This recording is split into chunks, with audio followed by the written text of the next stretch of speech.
Okay, there we go. All right, good morning, everybody. Welcome to Coffee and Art in the Morning. This is an impromptu, and we're going to color something out of this tattoo coloring book that we got.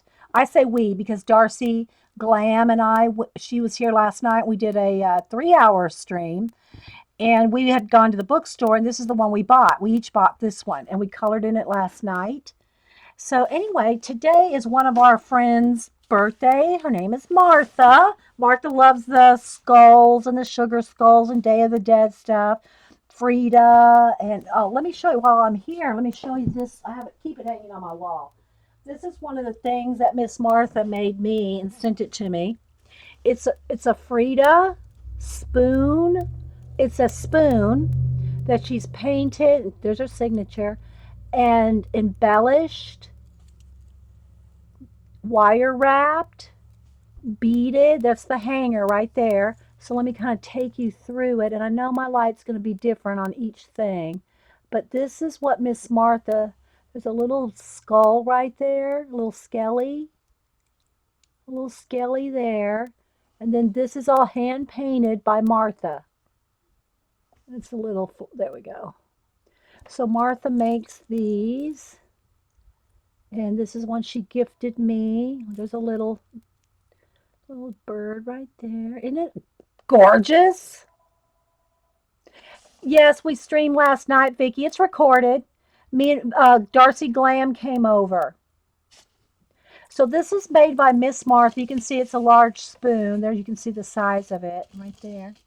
And I keep it hanging on. I have a wallow pride, I guess, where some of the hanging things that people send me, I keep them hanging right there at the entrance of my studio. And so this hangs proudly right there. So anyway, so it's Miss Martha's birthday, so we're going to color this for Miss Martha. All right, let me hang her back up. And I've no plans, no anything to color them. I'm thinking though, I think I want these in, and Vicky's here. She likes the skull too. Don't you think, Vicky, that in the eye socket, the nose, and the side of the mouth, there should be black? Wouldn't that be the best to have that all black in there? And I'm wondering if I should just color it in with a Sharpie or paint it in with black paint, in those areas, because that'll really make the brightness of the flowers if we color the flowers really bright. And sorry, guys, it is going to keep flashing out every time I move. Let me try to refocus it, though, because now that I've moved, let me get something to focus on here.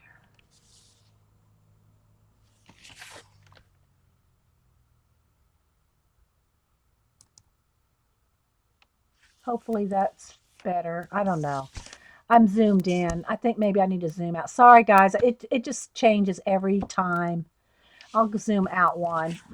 I'm just using this as a focus card here because I think it helps autofocus. Let me brighten it back up a little. We're going to try that. There we go. Um, yeah, black in there. But I don't know if I want to do it with acrylic paint or if I want to do, let's see, maybe move that a little bit that away. If I want to do it with marker, or do I want to, oh, Jess is going to try to get me to do Copics. Leave them white and color the flowers pastel. No, I think we're going to do black and brights, Jess. We're going to go with the brights.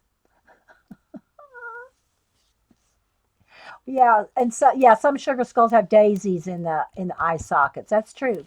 This one doesn't have any daisies. Do I need to draw daisies in there? Look at all those flowers. Do I need to put daisies in there? You guys tell me. Hey, Sandy, how you doing? Good to see you.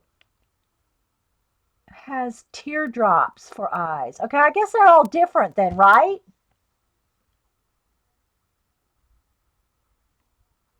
Yeah, okay. Can you show the spool? The spool recorded. I'm not. Oh, the spoon? Oh, this. Yeah, it's recorded. The spoon's recorded. I found you. Yeah, it's recorded. The spoon. Yes. Okay. So let's go ahead. I think I'll just go with a Sharpie. Now I'm gonna have to get up maybe a micron for the edges though, because it's pretty. And Sharpies have a tendency to kind of go gray or blue. So we'll see. But it's a one-sided, so it doesn't matter if it goes through. You know, if you're doing it in a book, you want to make sure if you're using any markers or anything. Now this is this is like copy paper thin. Okay, it's like copy paper. Paint a little world in the eye sockets. Miss Vicky B. Look at all this I have to color. This is going to take a while as it is. I think I need to go with marker. This is probably going to be, well, this will be good for this, but it's going to be a little big for some of the other areas. But I'm going to color all the black background, and then I'm going to color the flowers. We're going for it. This marker's almost out. Okay, the other thing I noticed, I'm going to have to put something under here because I'm picking up the texture. Oh, good grief. Who's that? Is that my cable guy back again? Hang on, guys.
Okay, I do not, hang on.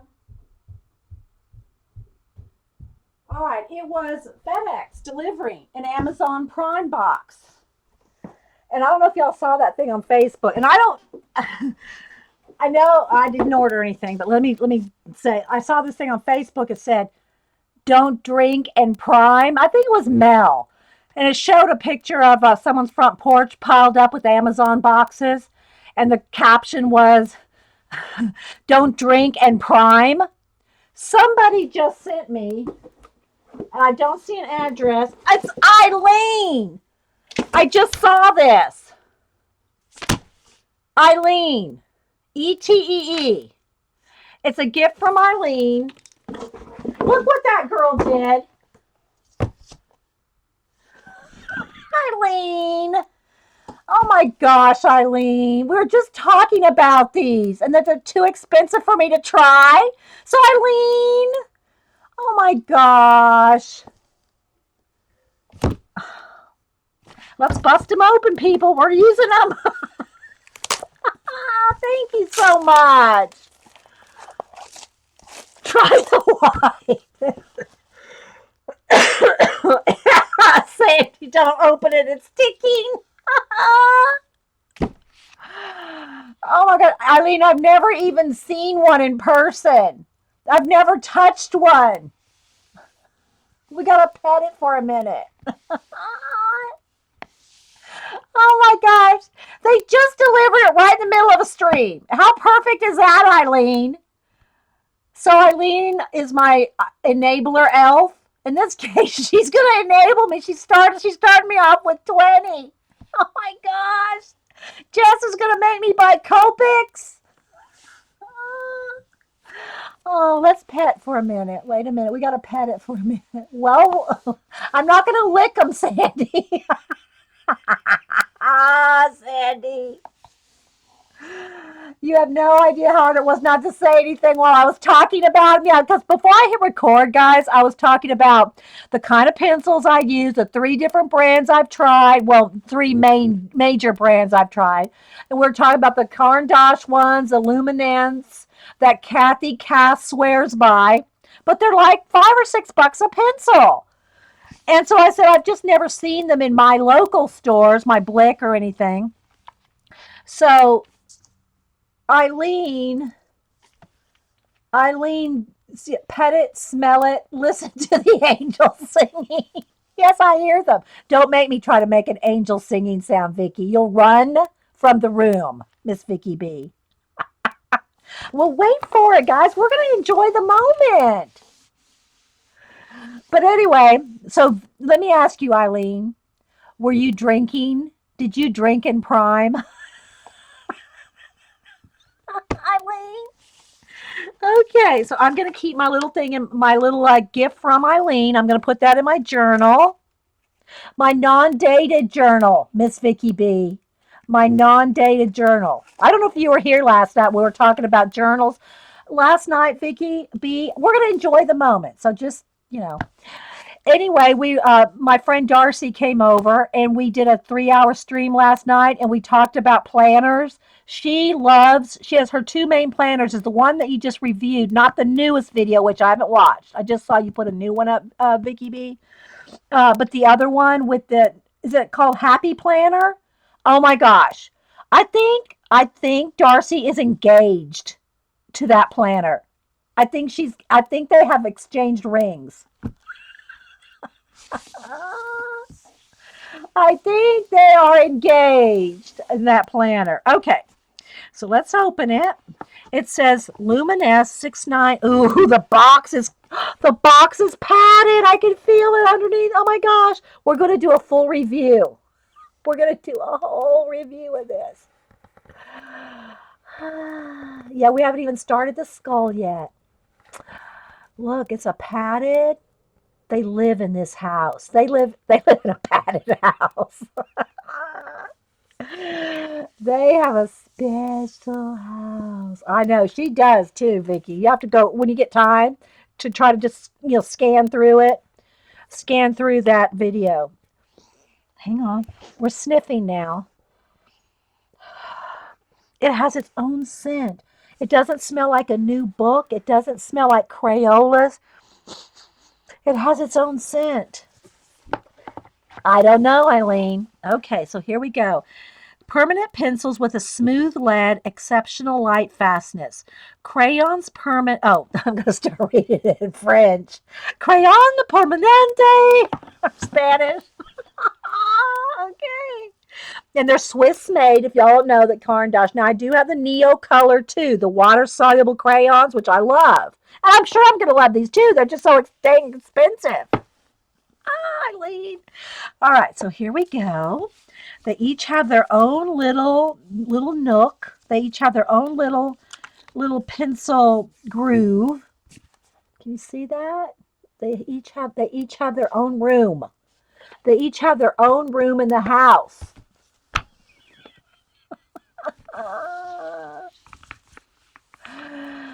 Okay, we're gonna pet them for a minute.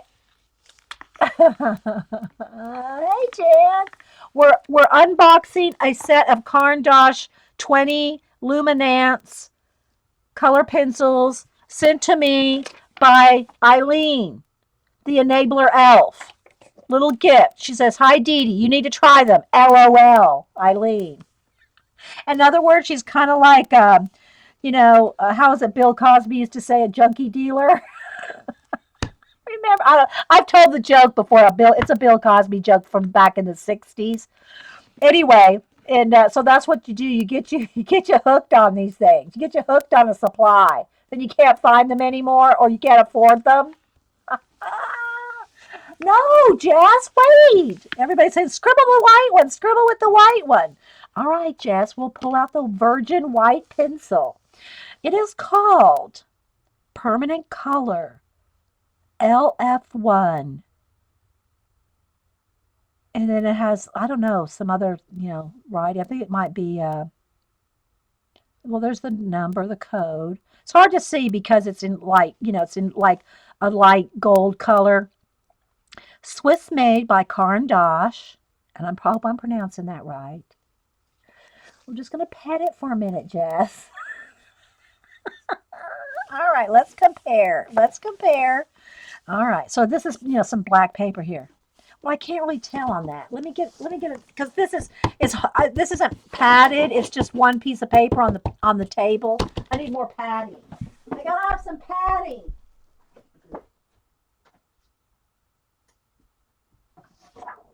All right, let me get out some black paper here so it can have a little cushion.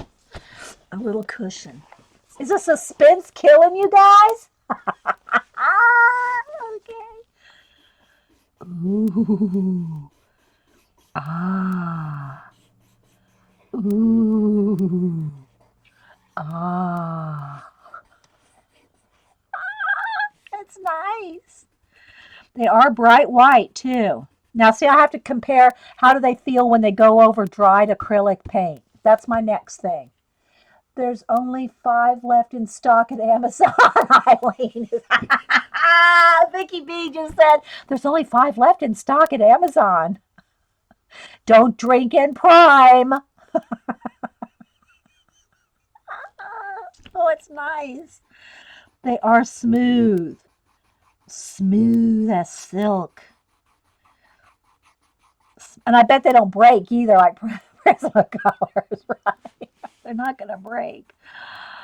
Awesome. Thank you so much, Eileen. Oh my gosh, you know who's going to love these?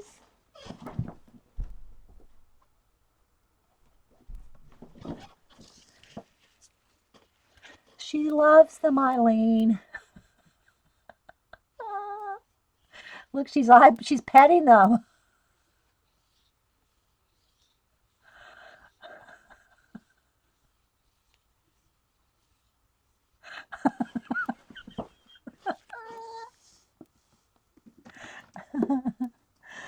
Oh my goodness. They don't break. Now, Dee Dee needs to order a bunch of the white. Well, I want to play. It's now. You see, you came in at the stream at the wrong time. Well, or the right time, whichever way you look at it. Christmas morning, it would take February. Oh my gosh, yes, we kind of do drag out the gift thing in Hubster. Hubster gets it from the grandfathers. I'm not going to say grandparents. He gets this kind of stuff from the grandfathers. Okay, let's go open gifts. Everybody gathers around. Okay, wait a minute. Let me make myself a soda. Oh, good grief, we're out of ice. I'll be right back. I'm going to run down to the store and get some ice. I'll be right back. Okay, I'm back with the ice. Oh, wait. Oh, you know what? I think I'm going to make me a sandwich. Wait a second. That's grandfather's thing, you know? But yeah, we drag out the gift giving. I am savoring the moment. Okay, now what I want to do is I want to test the white on top of a color. Like I did the little acrylic test the other day with the let's get a purple here. That'll be, now it probably won't show up very well on the black, but I'm just gonna, it'll just wait for it. It'll just take a minute. I'm just gonna put out a drop. Uh-oh, I'm out of purple. I'll be right back. I gotta go get it. There we go. I just had some crusty bits on there. Okay, so I'm just gonna put out some purple here because what I want to do is test out the color. I want to test out the white on top of that. So hang on. I'm going to dry it first. I'm not going to ruin my pencil. So let me get a baby wipe. Clean off my hand. Let's do a heat gun.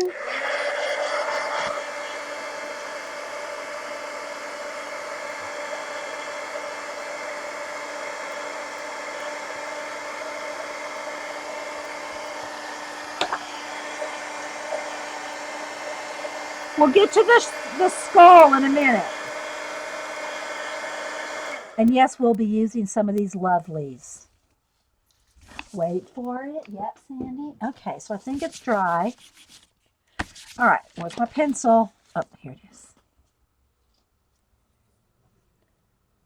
All right, let's see what it looks like going over. It covers it nice. It covers it just great. Awesome. Now, see how much brighter it is? Let me show y'all here. See, when you go over acrylic, look how much brighter it is over acrylic than it is over the just paper. Can you see? Well, I know there's a glare. Hang on, guys. Let me. Okay, maybe we'll just let's come back to Mama. Here, let me get something that it'll read. Good grief! I got to turn the light off and back on. Okay. Well, anyway. It's the white is very vibrant over the acrylic. That's what I wanted to see. It is a big difference. It's so much more vibrant when you color over acrylic paint than it is when you just color on something. The acrylic paint just pulls the vibrancy of the pigment out.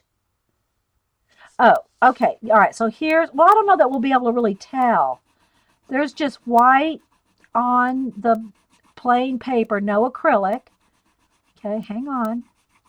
It's just so smooth feeling. And I can tell, look how it so easily shades out.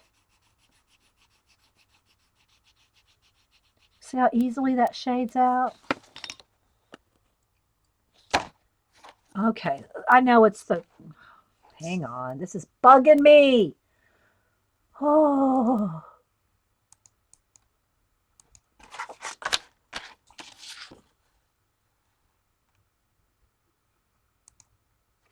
Okay.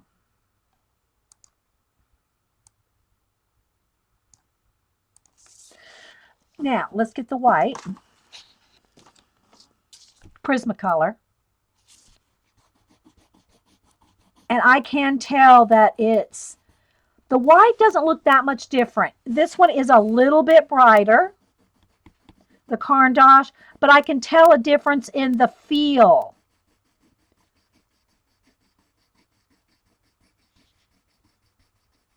I can tell a difference in the feel. And this one blends out quicker. I can get the tones quicker on this one. The Prismacolor doesn't want to tone out as easily. I'm having to really be careful with the pressure to like pull it out. I don't know if that makes sense, but hopefully it does.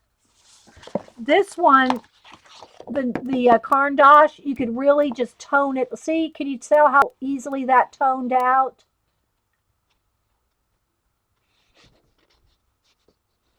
And black, I mean, a white pencil on black may not be the best test here. Okay. But it does feel different. Let me see if I can think of a good description. Well, I'm in the zone here. Let's see. Definitely can feel the wax in the Prismacolor, but it also doesn't like, you know, I give it harder pressure and then kind of blend it out. You can do it quicker with this. With the Caran d'Ache, it blends out, fades out quicker than I can do with the Prismacolor. The Prismacolor keeps wanting me to push harder to get it to do, you know, it's just a little bit different feel. It's hard to describe. Of Jessica, Eileen, you've created a monster. Okay, I'll move on. I'm sorry. I can't help it. I'm excited. Oh, let's test it on the back of the craft color. Okay, so we're going to do the same thing. This is on craft color, but dang, the lighting is just horrible. Okay, so we're going to do, here is the Prismacolor, and I'm pushing real hard, and then I'm just going lighter and lighter just to see how different tones I can get with the one white. Now let's do it with the Caran d'Ache. I'm going to push really hard and then just try to... It's just a different feel. And there's less, on the Caran d'Ache, there's less, I don't want to say tooth marks, but there's less pencil grain mark. Let me see if I can get y'all to see that. I don't know. I might need, all right, yeah, you can kind of see it. Well, see how you can see all the marks? Now, I haven't tried to blend anything yet, but see how you can see the marks with the Prismacolor? You don't see those marks as much. It is awesome. Oh my gosh. I'm going to go broke. Eileen's going to bust me out. Broke. I'm going to be broke. With her and Copics from Jazz, I'm going to be broke buying these suckers. Maybe you should have just got me a box of wine. Okay, we'll move on. Let's do another color. All right. I have to play. Yes, smoother, smoother. It is smoother, Jess. It does. It looks smoother and it is smoother when I'm looking at it in person. So to me, that means that to try to get rid of any pencily marks, if you want to get rid of the pencily marks, then this will obviously be easier to do so. Let's go with a yellow and an orange and try to make a yellow and red and see if we can make a pretty orange. Okay. Is the pencil harder? It is. It's a little harder. Well, it's soft. They're very soft, but they don't feel as waxy. You can almost feel like the wax in the Prismacolor. You can feel the wax. Okay? These are as soft, but they're you can tell that the lead, or I know it's not lead, the pigment, like with the Prismacolor, you can feel it moving down. See how it's flattening out? You can feel it going down. Okay? You can feel it smashing, so to speak. It's not doing that. It's not mashing down as fast. Okay? See, look. See, it's not hardly mashed down at all. They're still soft, but they're not as waxy, but you can tell these are going to last a lot longer. The Verathins are harder. Yes, the Prismacolor Verathins are harder than the Luminance by Caran. Yes, that's right. The new pencils are not mashers. That's a nice way to say it. But look, you can see how quickly this one went down, and I pushed really hard on both of them. I don't know if you can see.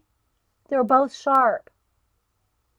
So it just doesn't go, you can tell they're going to last longer. But they are, let's do a little blend. Let's do it on white, though. Let's do it on white, because I want to take a red and a yellow and see what we can make with the orange. Let's just do it on, no, I don't want to save that. Let me get another piece of paper. Okay, so this is just a piece of cardstock. Oh, sorry, guys. The camera is just not behaving today. Hey, okay. All right, so we're going to go with some red and yellow. And it's probably not going to show up. I know. Hey, Ash. All right, so let's just let's go down here. They feel really good. And by the way, this is a pencil show. And this is just 110-pound weight Staples cardstock. Okay, so I want to kind of do a longer line here. So let me get a little darker. Thanks so much, Eileen. This is awesome. So what I'm going to do is about like that. I can tell it's much easier to fade out a color. Okay, now what I'm going to do is I'm going to take the yellow and I'm going to go the other way over the top. So I'm going to start with a little bit more pressure.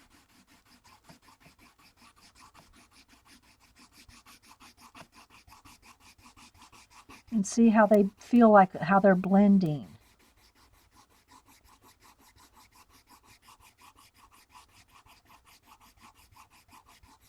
I don't know if y'all can tell. Can y'all see it? Yeah, you can.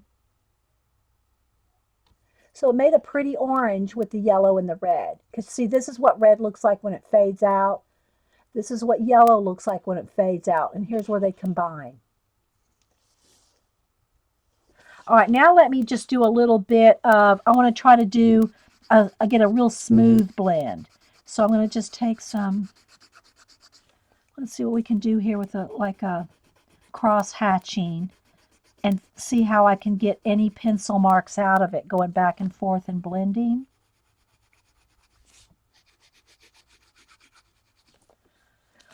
I can what I'm being able to tell is it takes a lighter. You don't need, it's a lighter touch.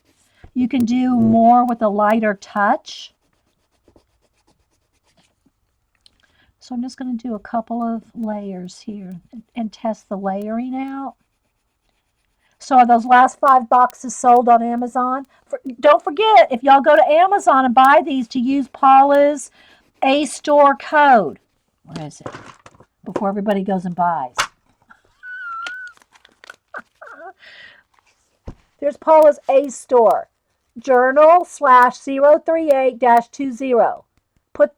Use Paula's code so she gets some credit, some couple of cents off. Well, she'll get more than a couple cents off one of these babies.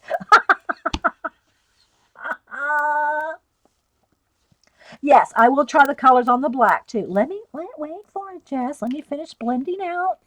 I'm taking my time blending out. I want to see how pretty I can get it with no pencil marks showing. Wait for it. And I'm also seeing how many layers I can blend together. You know, how many coats of the pencil. All right, so let me go ahead and put the yellow right here, kind of dark, and the red, just so y'all can kind of see the individual color, and then the orange that I made. And oh gosh, guys, I'm so sorry. The color is not showing up. The camera just doesn't want to focus on white. All right, hang on. Let me try to brighten it up. It's so wonky in my studio when the window's open. Can y'all see the orange? There. There's the yellow and red, and there's the color I made. I hope y'all can see it. Paula got a penny from you on. Yeah, I bet she got a couple of pennies off you on this.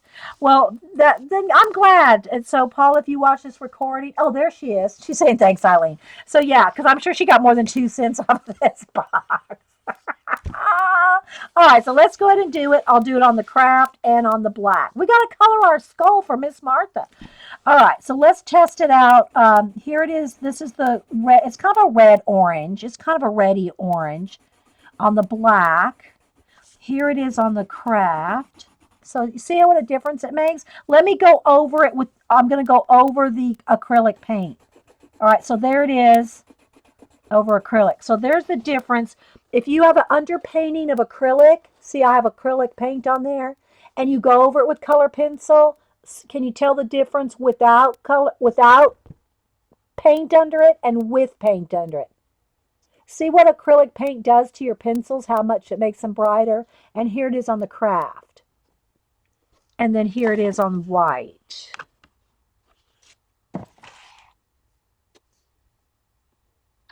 Is that a kind of a good test right there?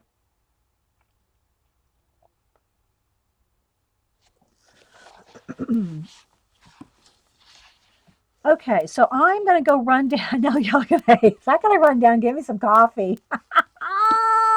Blame the grandfathers. Then we're going to come back and we're going to color in this skull, which I started coloring with markers when the doorbell rang.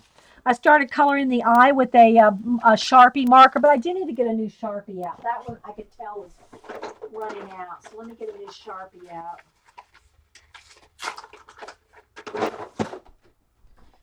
And then I do want to color it on top of something because this is just one piece of paper and it's textured, and I don't want any marks because this is thin paper. So I'm just going to put it on this thing, I think. All right, well, before I go get coffee, now I have to color in this one eye. Well, I don't know, guys. I think it'd be better if I just hold it up to the camera every now and then rather than zoom. When I zoom, it just loses its clarity. Eileen needs to start her own shopping channel. I know, right? Now, one thing about Sharpies, especially the wider tip ones, this is a brand new one, and so it's nice and pointy. But one of the things about Sharpies, they'll bleed out. So especially on this, thin paper, if you go right up to the edge of these flowers, it's going to bleed into the flower if you're not careful. So technically speaking, I really should go in close with my Faber-Castell, you know, one of these kind of things, and go into right along the edge because these aren't going to bleed like a Sharpie into the image. If I put the Sharpie right up against that flower, it's going to, the paper is going to suck up the Sharpie and it's going to mess up the edge of your design. But, if you kind of outline it with a permanent pen, I should say a pen, as opposed to a marker, then it won't bleed into your image. So let me just go around the edge here. I gotta go get some coffee, and we're gonna color with a few different things. Some of this I want to get in there with a tiny like gel pen because it's tiny, and then some of it I'm gonna shade like this little chrysanthemum here. Like I'll do the whole thing with a pink. Now here's the problem with Eileen doing this to me. I've got two yellows, one orange, one red, one pink, one purple, three blues, a light, a medium, and a dark. It looks like maybe a violet, two greens. You see what I'm saying? A yellow ochre, a sienna, a red brown, a dark brown, a gray, and a black. I'm going to need three of each shade. She got me. Oh my gosh, Eileen, you're bad. Bad elf girl, bad. All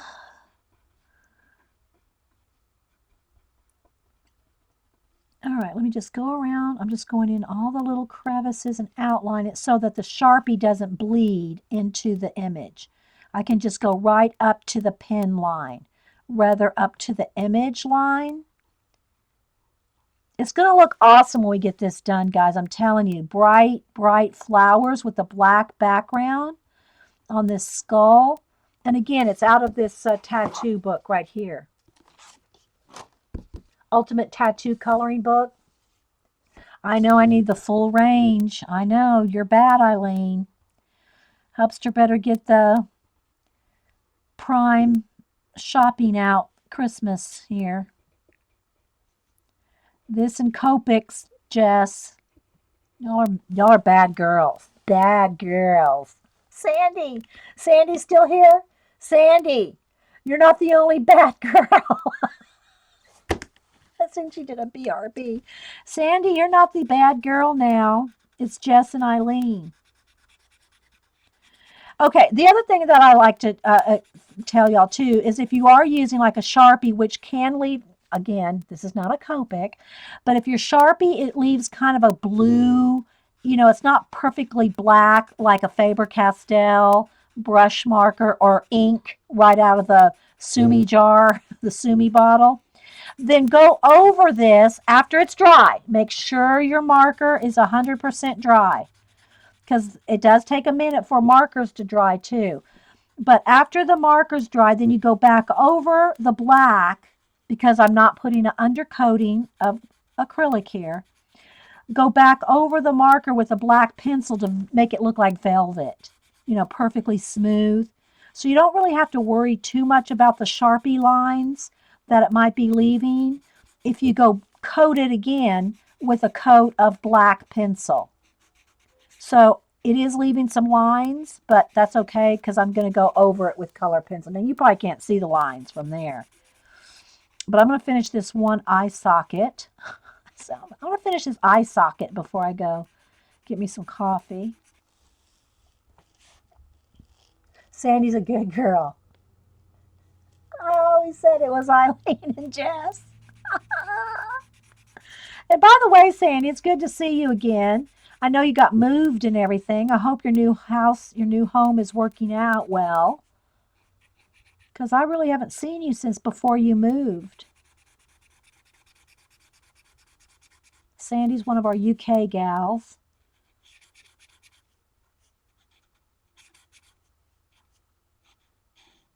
Did Miss Vicky B run off and buy her a set of these? I want to see her demo them. And if y'all want to see Jess, she's the one that I know that does the most Copic work in anyone in our group anyway. Um, it's Jess, Jess, and the space, Jess, and the letter C on YouTube. And she said she's been uploading her streams to YouTube. So if y'all want to see her, and I don't know what she's done the last couple of shows, so I don't know if it was Copics or not. But, okay. Did you use a lot of black marker? Do I use a lot of black marker? If I'm using, or like for instance in my Inktober's, all I used was a little bit of the Faber-Castell thin, the actual like this kind, like, multi-liner type thing. But I inked all my Inktober's just with just Sumi ink and a brush. So I didn't use any markers. Let's see. My Inktober's, I did them all with Sumi ink and a brush.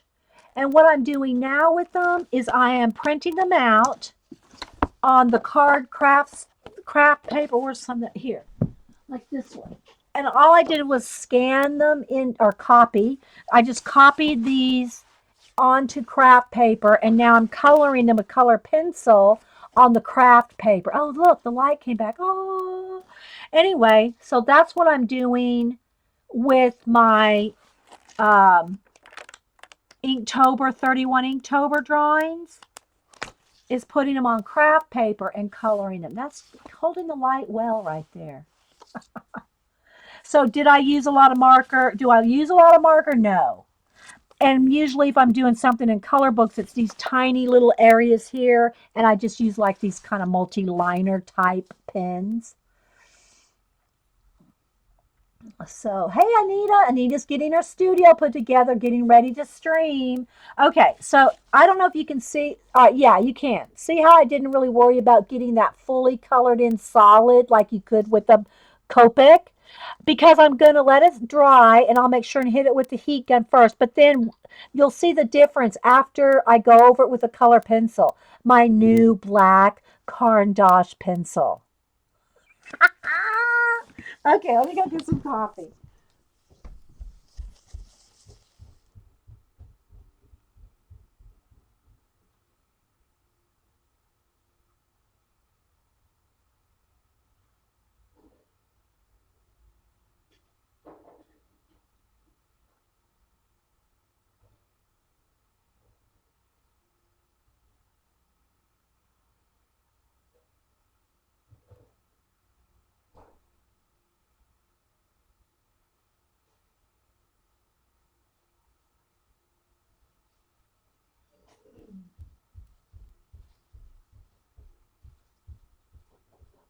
And just FYI, Eileen, it shipped. The pencil shipped. You can see the size of the box there. It shipped in, make sure no address is shown, but it shipped in quite a big box with like 8 of these in it. So it was well packaged. I guess they know you don't want those babies getting broken.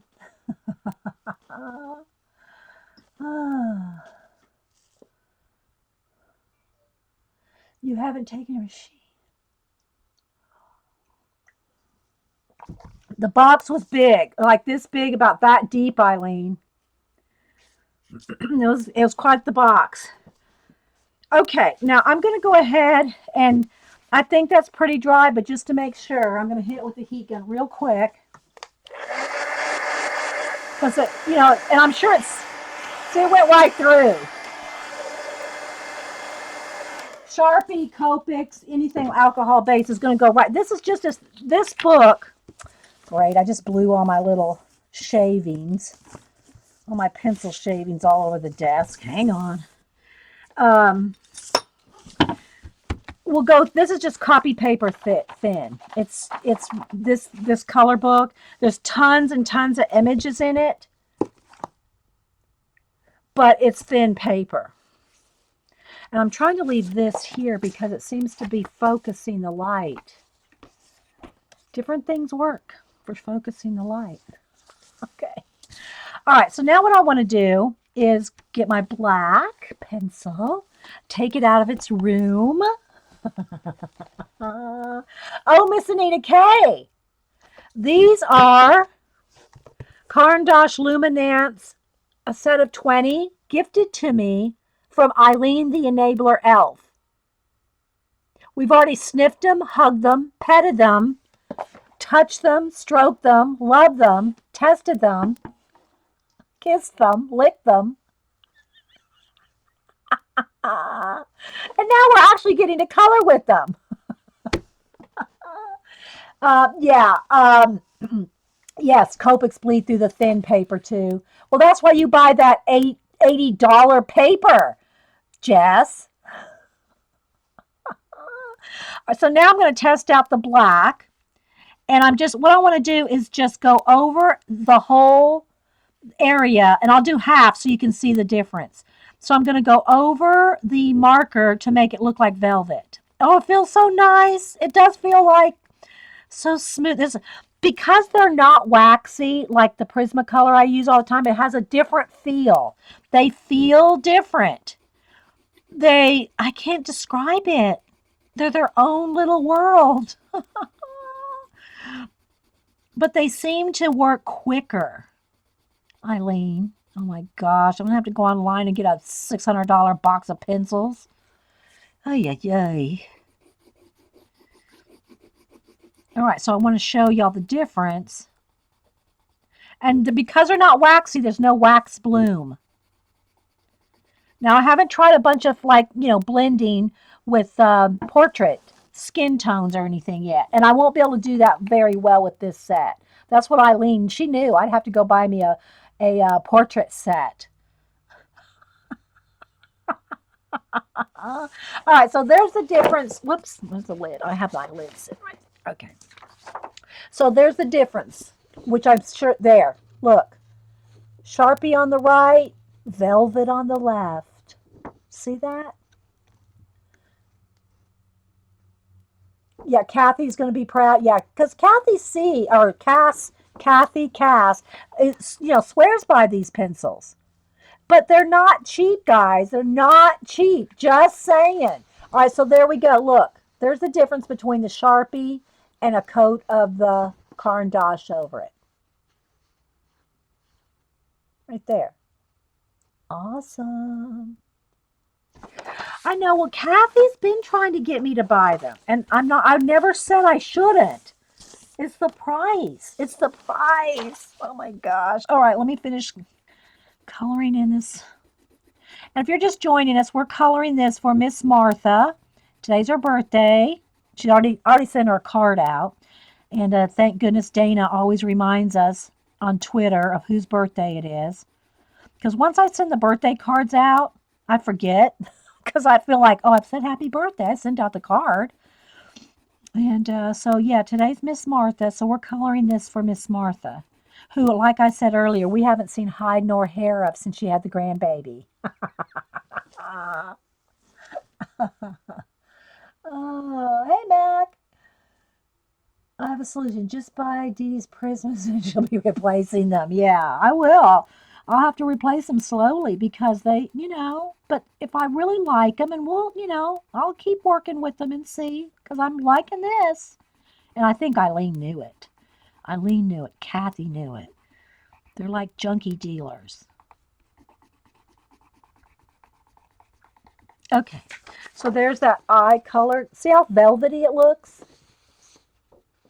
All right, it's going to take a while to color this, so everybody just sit back, get your color books out. Joycey's not streaming today. She says she's not feeling well. I think she lost her voice. I don't know if she has laryngitis or what. Now, you do want to make sure that you're not coloring on an edge of something, because you'll dent it. You'll put a mark. So if you're coloring on something, make sure it's not like going off the edge. All right, so again, I'm going to take my Faber-Castell. And I'm just going to go around these flowers. And again, if you weren't here a second ago, the reason I'm not going around, even though this is a nice sharp new Sharpie and I can go around the edges with it, it bleeds. It'll bleed into the image. Whereas a pen, like this is the Pitt pen, probably a Micron or a Copic liner, any of those will work just as well. Where you can go around the image without it being sucked into over the image. So I'm just kind of outlining it just so that I have like a buffer from the Sharpie. It'll prevent the Sharpie and I won't need to get as close to the image when I have it outlined with this.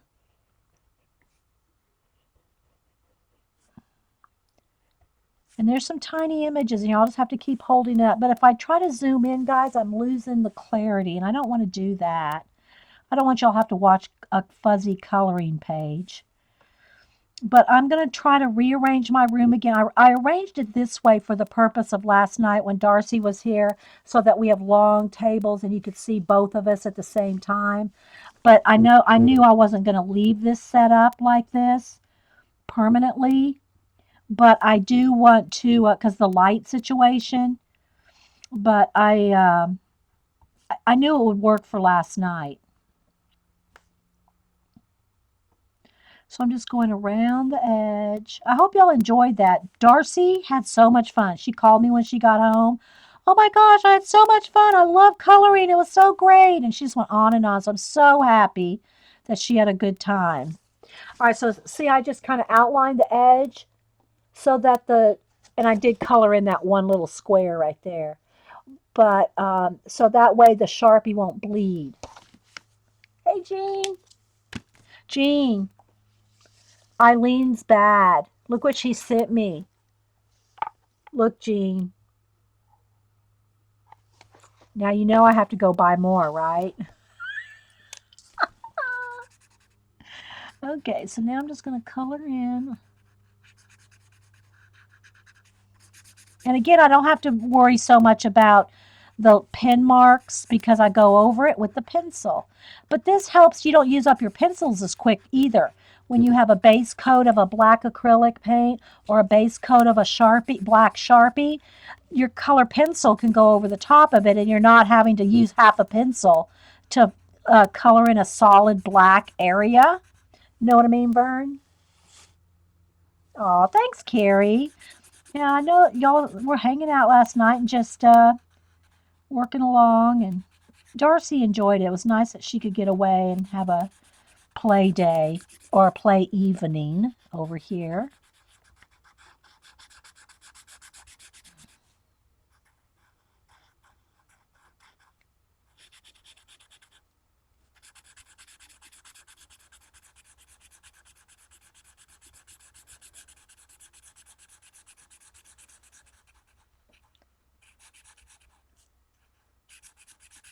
So we're coloring this for Miss Martha's birthday.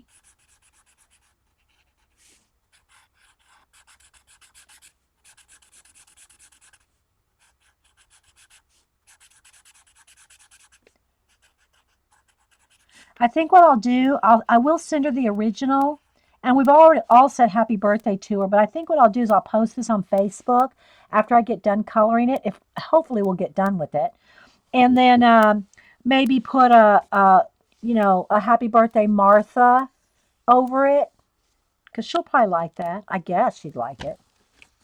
Okay, so again, see how it's not. See that you can see the marks right there, and see what it looks like when it's colored over with the pencil. All right, so let me go ahead and dry it again. I'm gonna dry that marker.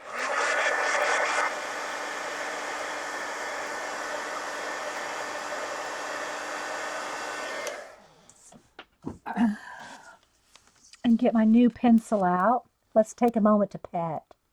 Just a minute. We'll color in just a second. Oh, this is fun. Thank you again, Eileen, for all this fun.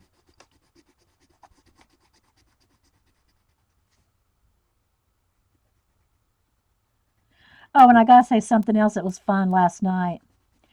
Blonde Woman Stamping sent us that box of goodies. And I have sent out quite a few of those napkins. I forgot to show Darcy the napkins. We're so busy looking at, how she made that washi tape? Oh my gosh, Darcy had a fit over that because she wants to use it in her planner. So some of that handmade washi tape that Blondie sent. Oh my gosh, Darcy snatched some of that stuff up. Well, I mean, I gave it to her, shared it with her. And she said she can't wait to use it in her planner. She thought it was awesome. So if you watch this, Blondie, Darcy is a big fan of your handmade washi. Just saying. She loved that stuff. You are going to go get groceries. Nothing's open for y'all. Yeah, does things close? I know it's what is it called in Canada? Not Memorial. What is it called? For our Veterans Day.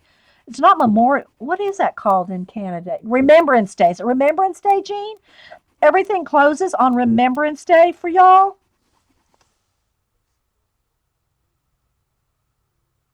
Yeah, we don't have mail, but everything's still open. Yeah, that's the only thing I know. Banks, Eileen, banks, and the post office is closed on Veterans Day, but the stores aren't closed. Remembrance Day, yeah, yeah. I remember Jean, and next time if y'all watch Music Scrap Jean when she's working in her art journals, and she's working in them again for the Nano Jomo.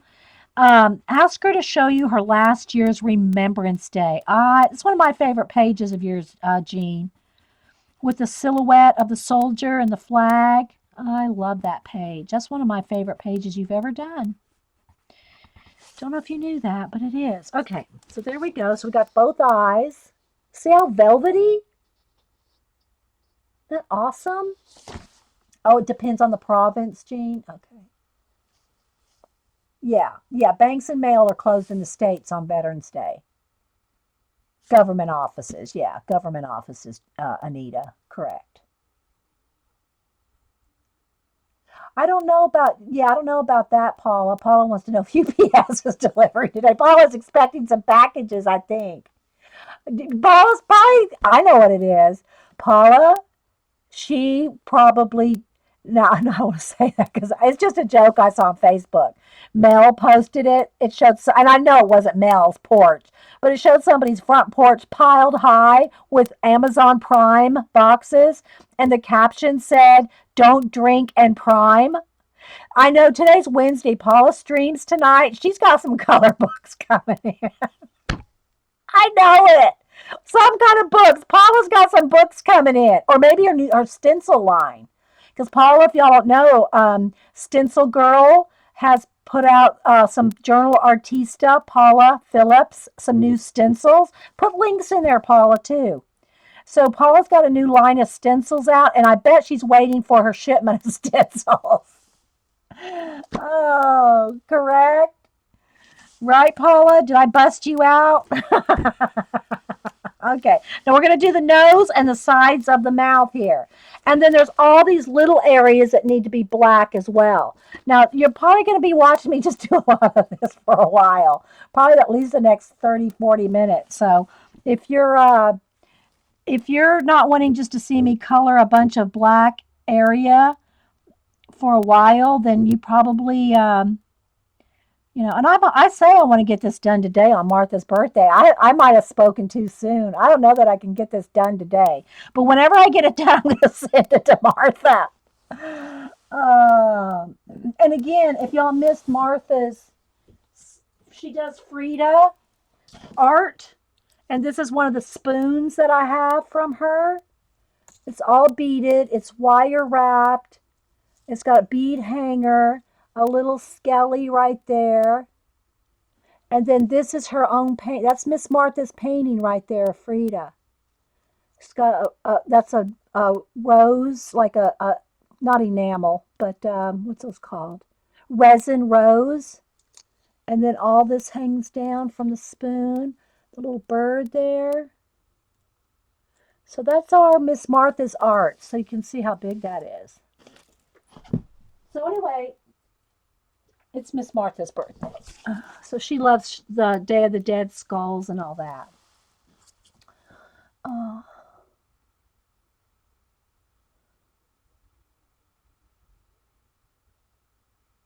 hey, green glams. Yes, it's out of this color book. Let me show you. We're working out of this color book, the Ultimate Tattoo Coloring Book. And I know that my light's glaring on it, but this and it's a big, thick book. Me and Darcy Glam each got one yesterday at Books a Million. I think it's 16.95, 16.97. Plus, I get 10% off. But yeah, it's an awesome book. And what's cool about it is that you can cut things out. I mean, that's what I liked, and Darcy did too. Is little images that you can cut out, color, cut out, put in your art journal, your glue book, or whatever. But that's the one we're working out of. And we're working with these pencils. Just saying. Thank you, Eileen. Eileen, they just got delivered while I was working on this. FedEx, ding dong.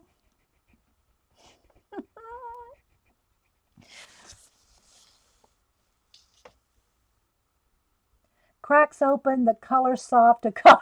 Okay, Mac, bust them out. I hear ya. I know. Eileen enabled me. I'm telling you. Well, Kathy Cass has been trying to enable me. She's been talking about it, talking big about these, and I know that they are good pencils. But they're not cheap. Not cheap. Eileen just put me in debt. She's a bad one, that ETEE. She is. So Paula, is Paula still here? Paula, so what can you give us a hint at what you're expecting from Amazon today? I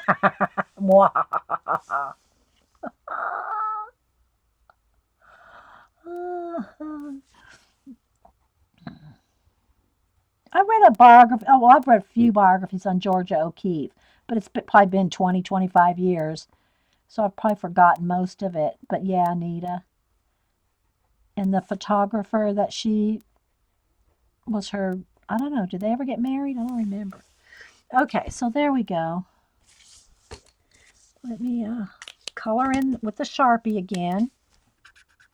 And again, I'm outlining that because it puts a buffer to the edge of the image so that the Sharpie doesn't run into over the image. It just, you know.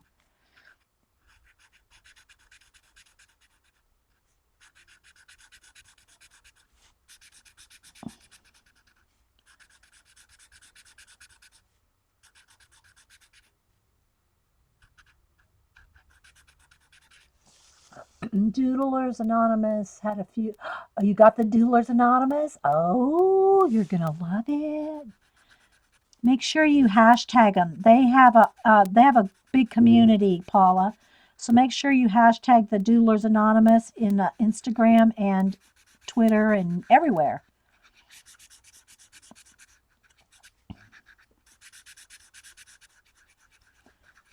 I need to start another one in that book too.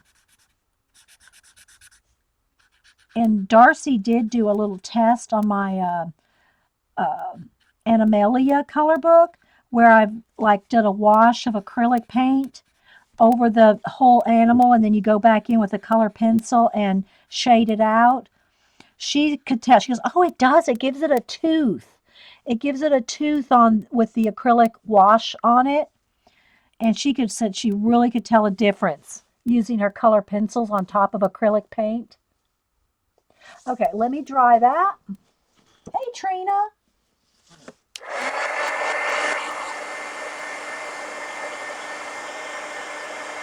Doesn't take too much with the Sharpie. The water-based markers make the paper a little wetter, but you want it dry. You want it dry before you go in there with color pencil over on the top. So the pencil will just make it, oh, again, let me show you the difference. See in the nose, see the marker lines? See no marker lines? See the lovely pencil? Ken Carlson is working in Chicago. So you like Georgia O'Keeffe, Mac? Yeah, I've watched documentaries on her, and where she lived out in New Mexico and all. I'm sure it's still a museum area. Her house and her property, and she probably has a artist caretaker living on the land and all that. I don't know. Like I said, it's probably been 20 years since I really read or we did go to I shouldn't say that. It hasn't been 20 years since I've seen her because we went to the High Museum of Art here in Atlanta. They had a Georgia O'Keeffe exhibit. It's probably been at least 5 years, maybe. And I can't really remember how long ago because we go to the museum all the time. So I don't remember when it was. So I did see the actual paintings, but reading about her and seeing documentaries and stuff, it's probably been a long time since that. And we did see the Frida exhibit. We saw the Frida exhibit, and my goodness, that woman was tiny.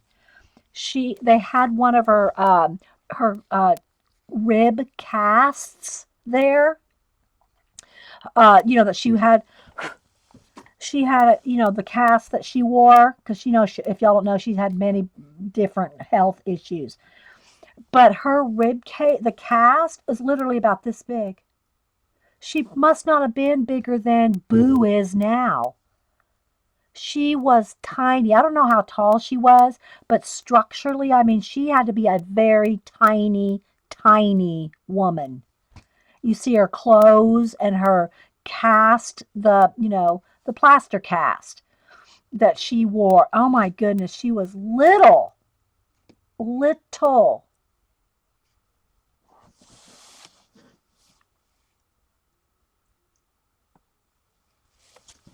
So there's the nose, and see, you can see how this is going to look so pretty, but there's black. It's got to be colored in all these little areas behind the flowers are black.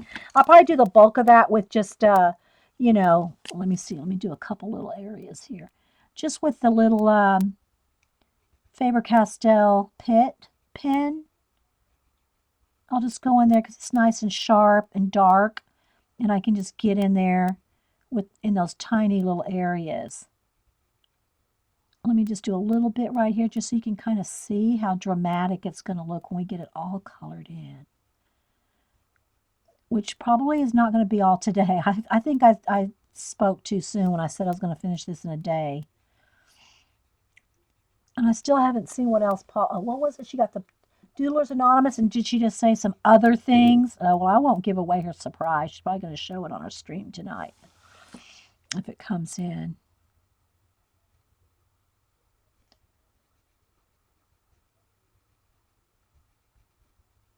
But I want y'all to see how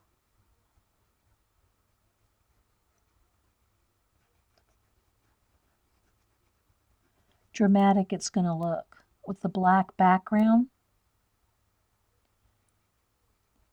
Is Vicky BR still here?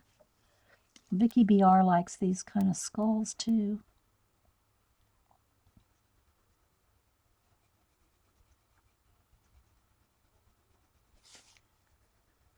I know y'all can't see very well because I can't zoom today.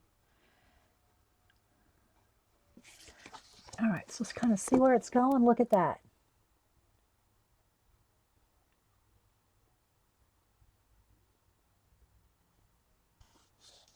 Looks like a good book, Paula. She has. Okay, so what did Paul? Oh, the Doodlers Anonymous book. Eileen, you haven't bought that one yet. Don't forget to use Paula's A store code. Well, you won't you won't forget.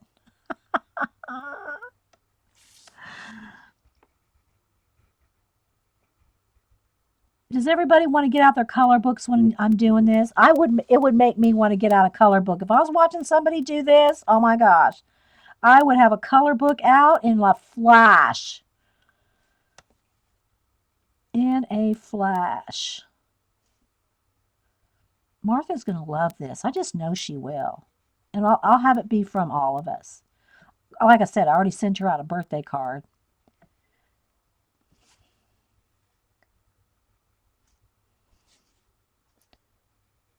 Go around the little teeth.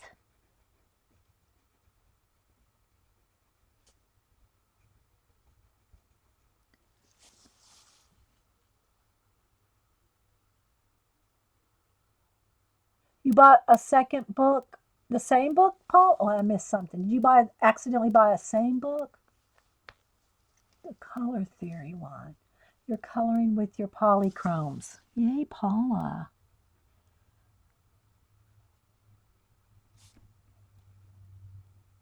Now, Paula, you know you're going to. Oh, no, I think you already have. You have some Verathins, don't you, Paula? We were talking last night when Darcy was here. She played a little bit with my Verathins in these tiny little areas. When you have these tiny little areas that almost would take a pen or a gel pen or a pen to get in there, they're so tiny you really can't even get in there with a pencil. The Verathins, which are the hard lead, and I say lead, I know it's not lead, um, and you can get in those tiny places with a Verathin that you can't get in with the softer pencils because they're so tiny. But so I don't know if you have some. I think I saw you on one of your shows a couple weeks ago that you have some Verathins.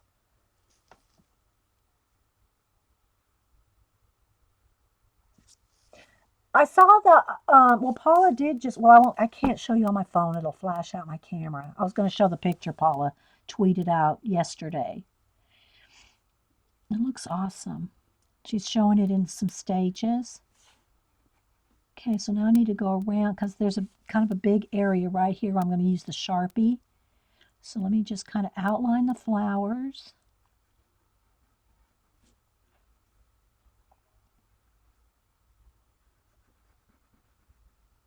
And if y'all see someone else want to stream, Packer Di tried to stream this morning, but she couldn't get her camera to Ustream to recognize her camera, and she only had an hour of time, and she tried a few things and it didn't work. But if you see somebody else, I know Joycey's, I think, lost her voice, so I think she's I don't know if she has laryngitis or what, but so she's not streaming today. So if anybody else is wanting to do an impromptu, just say so. You really like the black to outline the lines of the coloring book at the end. Oh yeah, you like to make all the dark, all the black printed parts stand out, Paula, with the black. Yeah, this one's, see how thin the line. There's not a lot of thick lines. It's just going to be the coloring inside the lines. But yeah, I know what you're talking about. You like to make it pop. You want the black to pop. Okay, let me go ahead and outline this one too, and then I can color them both at the same time. Actually, I probably won't do it, but you can see where you could do it. The image, the black part goes like right off into the background. So you could really color the whole background black as well, behind the flowers. But I probably won't do that at least until everything's colored. And then I'll see if I need to do that or if it would look better with all the background colored black as well. Orla likes her Verathins. Oh, you like the black Verathin to outline, Paul? Is that what you were saying? You like to outline with the black Verathin?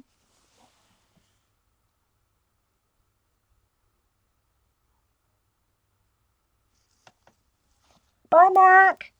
Thanks for stopping in.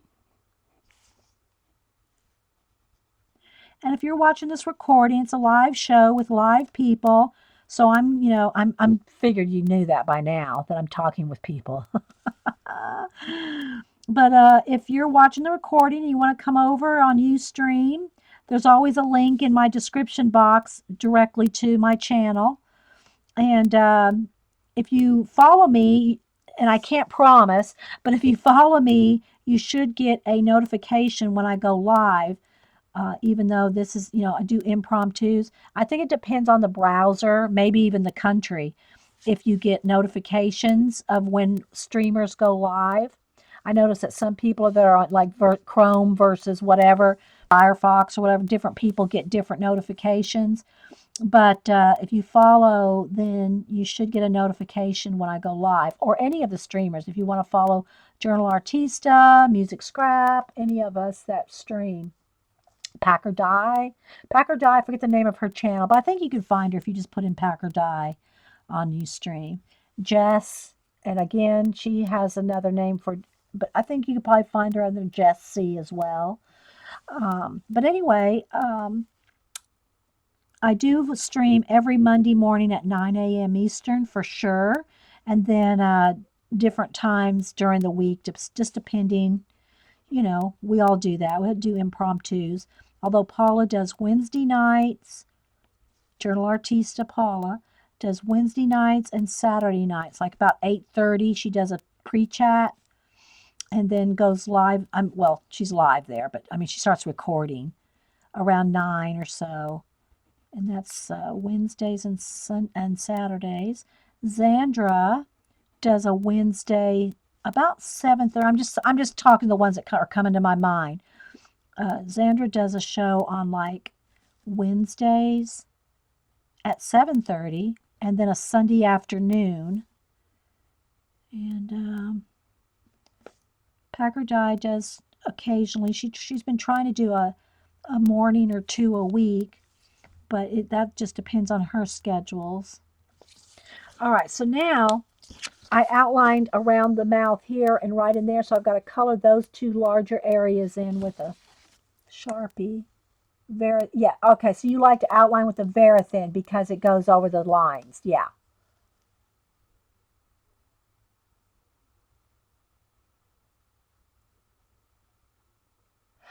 I go back and forth, Orla. I don't really, sometimes it just depends on what I'm doing. If I'm going over, one of the girls, Orla, asked if she goes light over the shade and then the dark back and forth, or how she shades back and forth. I just go back and forth. I might do a little area where it's real dark, a medium, then go over the light with the lightest color, or white for the brightest highlights, and then I might notice, well, the dark now is not dark enough.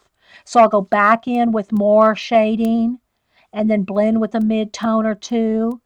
And then, maybe if the highlight's not as bright like we did last night on the boots of the pirate girl, then we just did a little mark with a paint pen, a white paint pen. And again, it's different when I base coat something with acrylic paint. That's a different field as well. So I don't know. It's kind of like it's not one system, one technique every time. It depends on the paper. It depends on if there's marker under it, or if, like, you wouldn't have to necessarily do all the black first before you did the flowers. I just like it because then I can see the flowers real easy, and it just gives it a dramatic. I can see how it's going to look all colored in with the black background. So yeah, I think it just goes back and forth as far as the shading, highlight, shading, blending, shading some more, blending some more.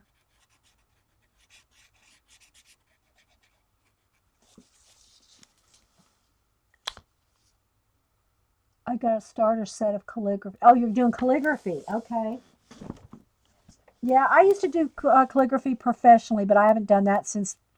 I mean, I still do an occasional certificate, extra large certificate for a dojo, but I don't really do calligraphy professionally anymore since probably the 80s. Okay, heat gun.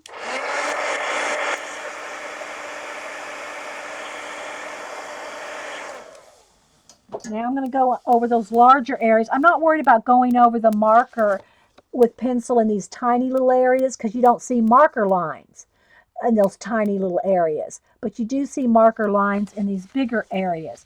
And look, I still haven't even had to sharpen this yet.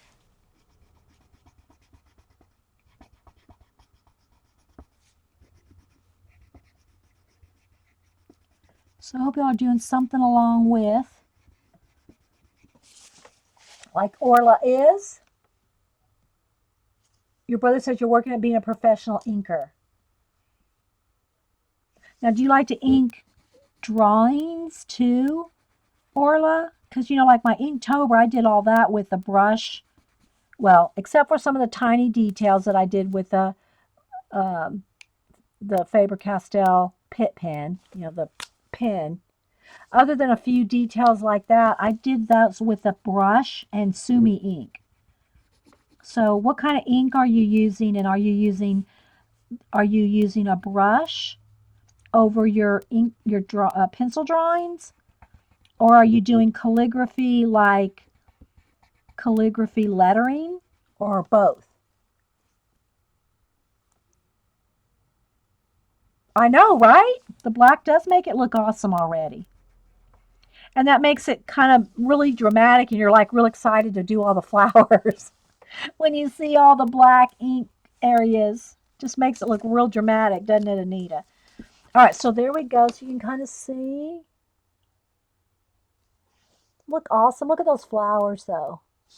But I do have a lot of little areas to, fill in. So that's why I'm trying to just think of some things to talk about, because it's really not a lot to see at this point.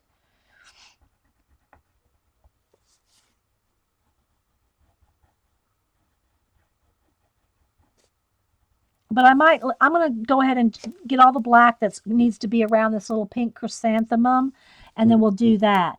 Now, I can't do the whole thing with my new Caran d'Ache because I don't have enough. Well, I got red and pink and white. I could probably do it. We're going to try.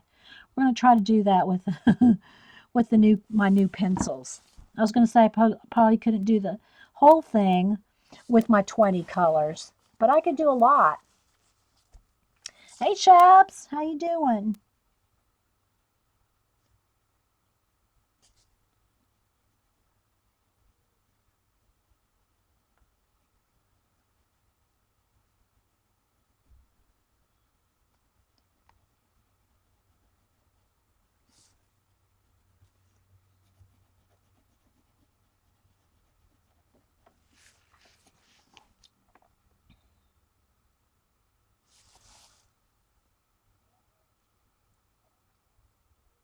Yeah, Paul, that's a good suggestion too.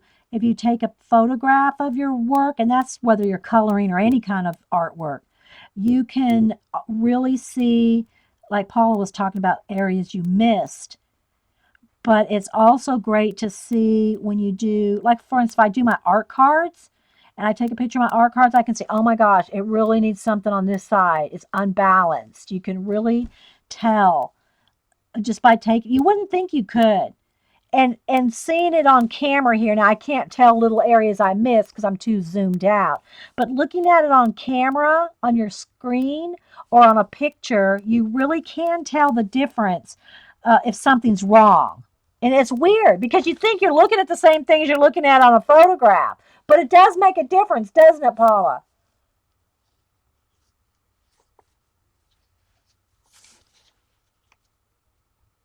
Inktense block. Oh, so you're using Inktense blocks for some of the smaller color pictures, and you use a lot of your pencils and then ink over the outlines. Awesome. Yeah, I haven't used enough of my Inktense pencils. I don't have the blocks to paint, but if I want to use any kind of, the brush, taking the pigment off, I use my Neo Color 2 water soluble crayons. And then I have the Inktense pencils, but I haven't used them that much in color booking. My Inktense pencils, but I don't have the blocks.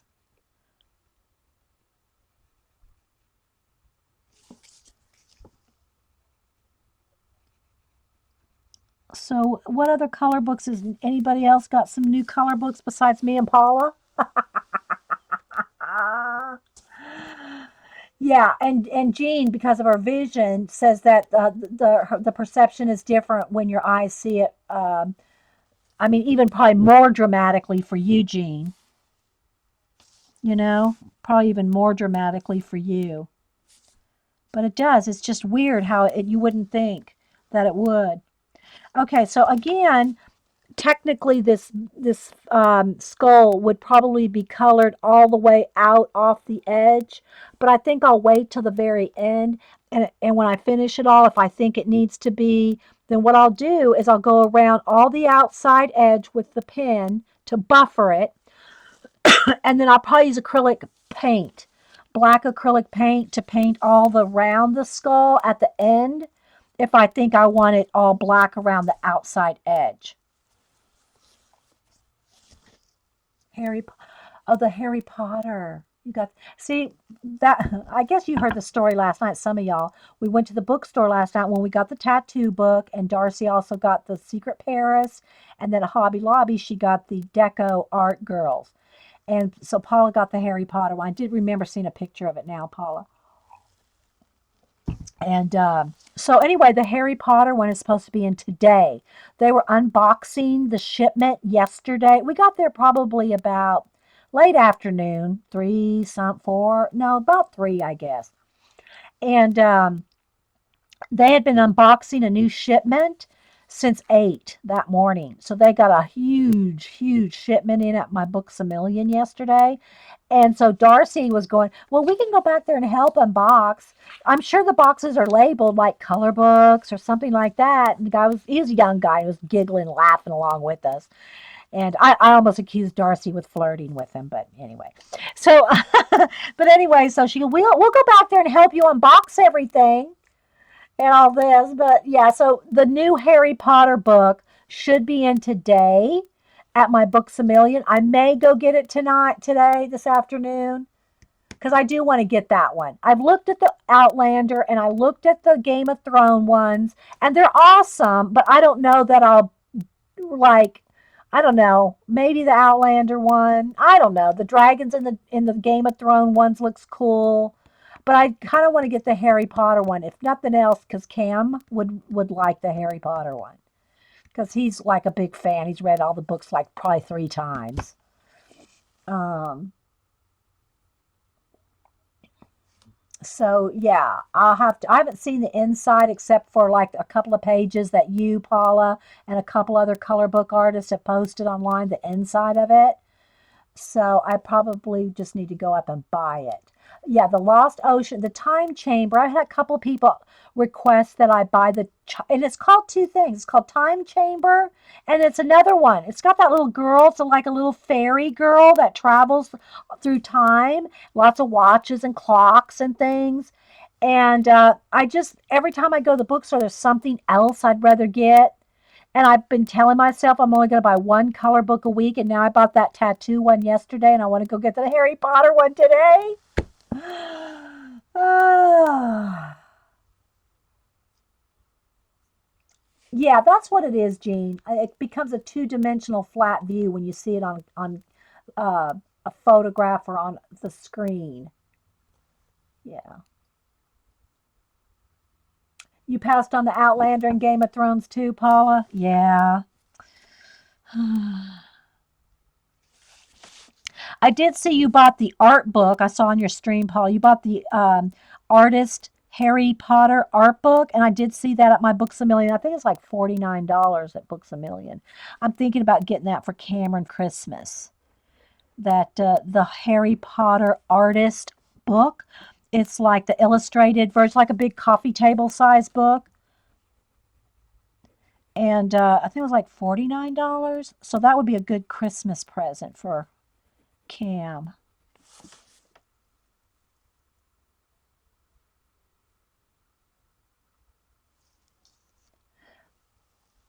Yeah, so Paula was telling Orla that Paula's mom got the time. Is it time? It's called two different things. I've seen the same version. It's called Time Chamber and something else, and it's like two different, little bit different covers, but it's the same book. So I'm just wondering if two publishers have put it out, or I don't know. I didn't look real close at it, but I've had a couple people ask me to buy that so they can see me color a page in it. But yeah, I don't know. It's going to have to wait in line. And then again, yesterday, there's let me tell you the other color books that are tempting me.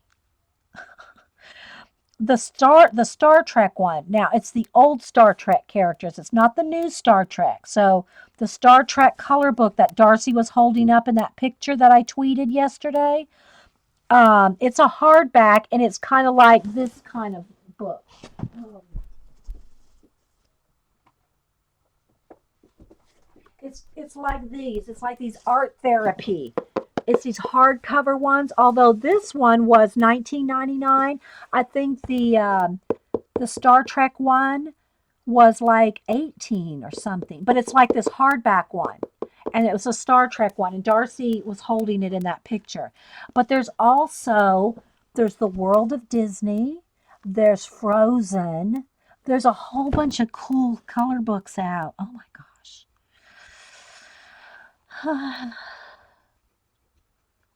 And I got these new pencils, and I gotta go buy more.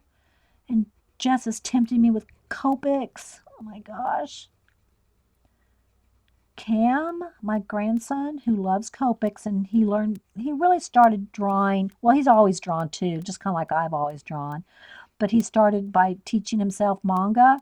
So he loves Copics since day one. Those things aren't cheap. But he loves his Copics. He loves his Copics. Oh, I haven't seen the Sherlock Holmes one. Sarah! Sarah, did you just pop in here to tell me that? Really? Sarah? Sarah O? Now, I haven't seen that one. I've not even seen it online. So there's a Sherlock Holmes one. Hey, Whippy Carroll and Sarah O. They must be both coming here to tempt me. I know, Trina. Just in time for Christmas, right? Did y'all say, oh, by the way, if y'all just are coming in, the doorbell literally rang when I first started this stream, and this arrived Amazon Prime from Eileen the Enabler Elf. She sent these to me. She gifted these to me. And she sent me a note. But not only did she send me a note, you need to try them. LOL. She's laughing at me. She knows. The Enabler Elf. She knows. Look.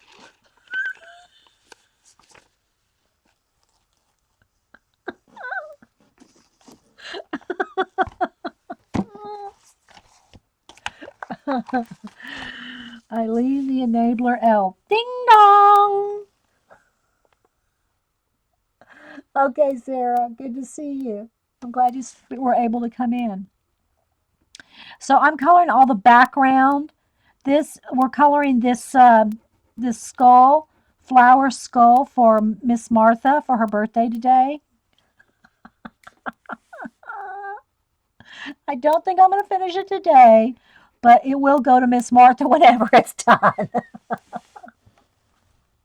Oh, okay, thanks, Sarah. Okay. Well, if I have to order it online, it's less of a temptation than it's right in my bookstore or bookstores. If I see it in my, especially Books a Million, which is like less than 5 miles from my house. Hey, I have a Hobby Lobby 3 miles from my house. It's tough. It's tough down here in the South. It's tough down in my hood.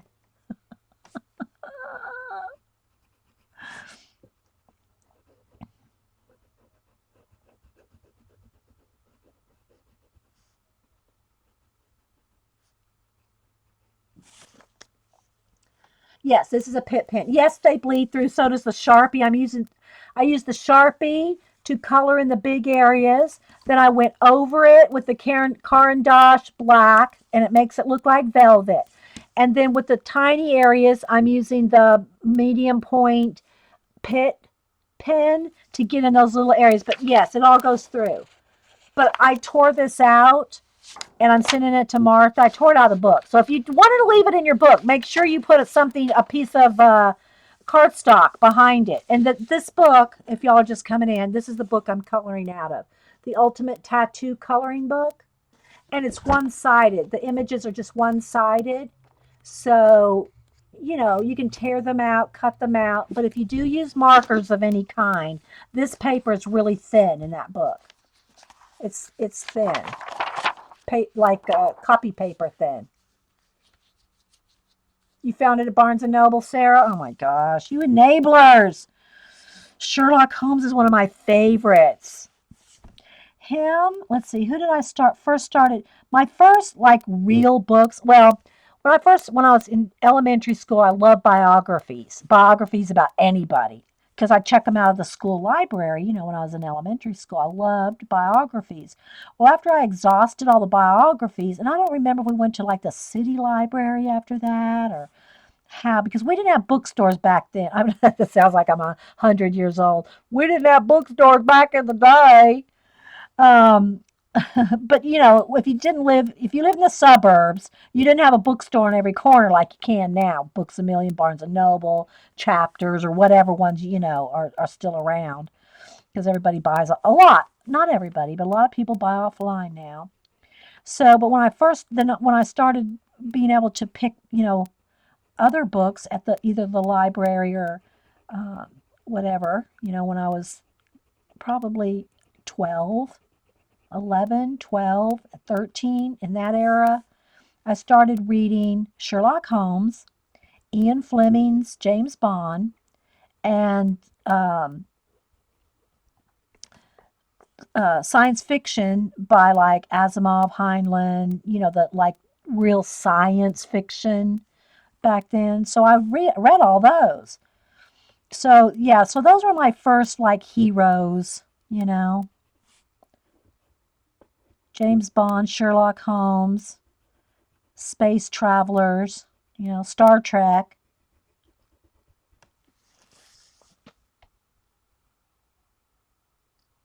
That was your bookstore, Whippy? Yeah. I don't remember growing up. I do not remember any bookstores. Probably until I was in my, gosh, late 20s, maybe. I mean, now I know there's like big, bookstores in like New York and, I mean, in the cities. We just didn't go to the city. We didn't go city. We stayed out in the country. Now, I'll tell this story again since I'm coloring and, that's not a lot of interest right here. I'll tell this story. We didn't live quite this far out in the country, and I've told this story before. I had a friend of mine that I used to work with. This is when I was in my 30s, and she said, and she was probably in her 50s at the time of this story. She said that her husband liked to kid about how far out she lived in the country when they were dating. And he said, she lives so far out in the country, I have to get in my car, drive for a couple hours just to get to the road, that I'd have to get on a horse, ride a horse for a couple more hours. And he was just going on and on about how far she lived in the country. Then after the horse, I'd have to get off and walk a path. He made it more funny than I'm telling it, but anyway. And so then I'd have to get on and walk down this path for miles and miles. And finally, I'd get to her house and there'd be a note on the door, not home, gone to the country. I'll never forget that story. So, that being said, I've never lived that far out of the country. But we didn't have bookstores in the suburbs. You had to be a city girl to go to the bookstore, other than the library, of course. Uh-oh. What did you buy? I'm afraid to go. I can't go look at that. I'm trying to. You got a Warrior edition, a Venom Warrior edition of something on Etsy, Jess, but I can't go to the link. And you're talking to somebody else. What did you buy? Oh, I'm really making some progress here. I really am, guys. I'm going faster on this black background than I really thought I would. So we're getting there. We're getting there. And so the other streamer that I was going to mention is Barb. Barb streams on Fridays. Barb Owen. She streams on Fridays at 2 Eastern. Creating Faces is the name of her channel, but she does I mean, she does much more than just faces. And so she's another one to follow if you're listening. The BBC Sherlock. There's only one Sherlock Holmes, and that's Basil Rathbone. I like all. I like them all, though. Really, I do. I like all the Sherlock Holmes. I did buy a Sherlock Holmes book to cut up. Oh, I shouldn't say that.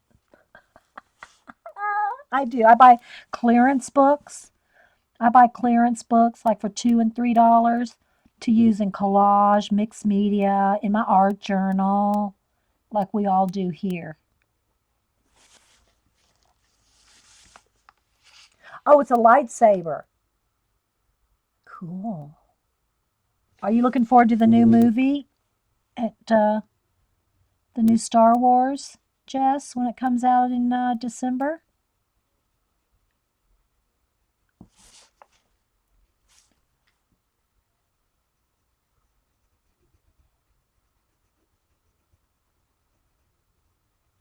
But anyway, when we were looking at the magazine and what you call it, Darcy did mention this last night. There was a Time book, a Time magazine. The brand, the publisher Time, put out a James Bond like history of James Bond in the mag. It's a new magazine just out. She goes, Dee Dee, do you want me to buy this for you? No, but look, and she'd show me these awesome pictures of Sean Connery. Don't you want this?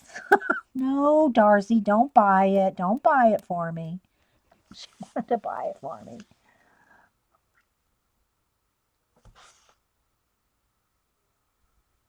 Yeah, for some reason, Barb streams. Now, I just got a new modem this morning, so we'll check it out Friday when Barb streams. For some reason, Fridays at Barb's, who else do I really have a hard time staying connected? And I know it had to be something. I mean, I don't know for sure. Who knows? With Ustream, we never really know what the deal is. It could be us, it could be Ustream, it could be the time of day, it could be a sunspot. Who knows? But for some reason, that time of day at Barb's, it's really been hard for me to stay connected. And of course, night shows. I have to watch all the night shows like Paula's the next morning. I watch her shows at 5:30 in the morning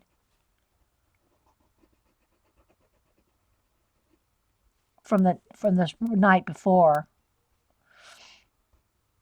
And Dar started streaming again. I don't know if she's going to do it every Saturday after evening, early evening, or what.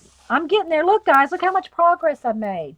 There's not that much more to go with the black.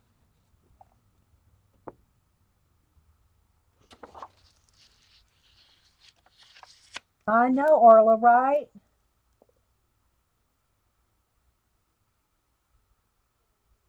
Okay, Jean. Barb's the only one you get notifications for. So, and I think sometimes it has to do with the what browser you're on, don't you think, Jean? We need to do a comparison like who gets notifications that are on Firefox, who gets notifications when they're on Chrome, you know? Of course, now again, if you're on a tablet, an iPad, or anything like that, that probably affects it too, whether you get notifications. If you're on a device,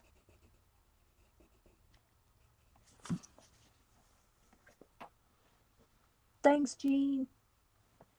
Yeah, we're going to get to those pencils here in a minute. I'm kind of dragging it out, aren't I? But I'm enjoying just relaxing and chatting with you guys, even though, you can't actually get in here and see the details.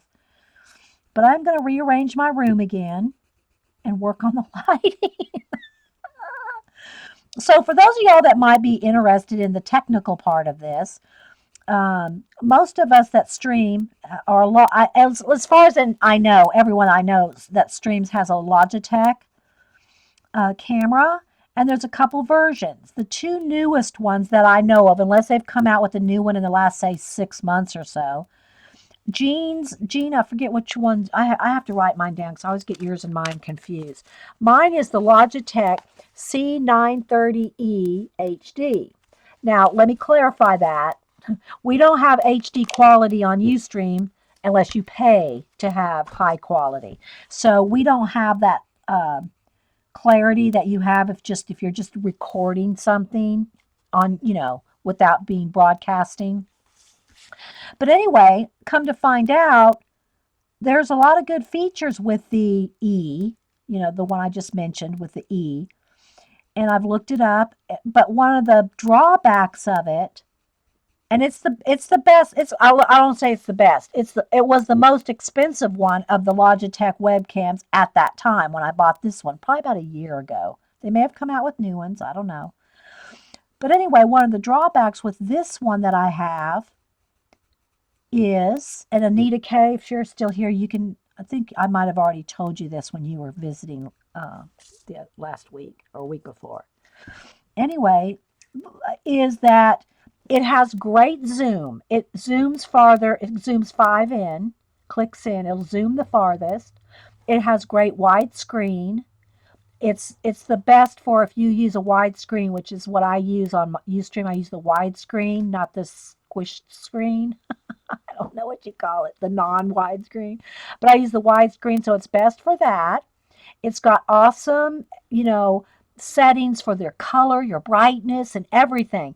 But the only drawback, and I've gone online, and this was the problem with everybody else's complaint with it, it has great autofocus. It does not have lock-in lighting. So the lighting will change. Like I can come in and come out, the lighting will change. I cannot lock in the lighting. And that's the problem with this particular camera. There's other features that make it good compared to like the one Jean has, which but hers has locked in lighting. But this particular one, again, I forget the number all the time. I write it down. The C930E HD, that's Logitech.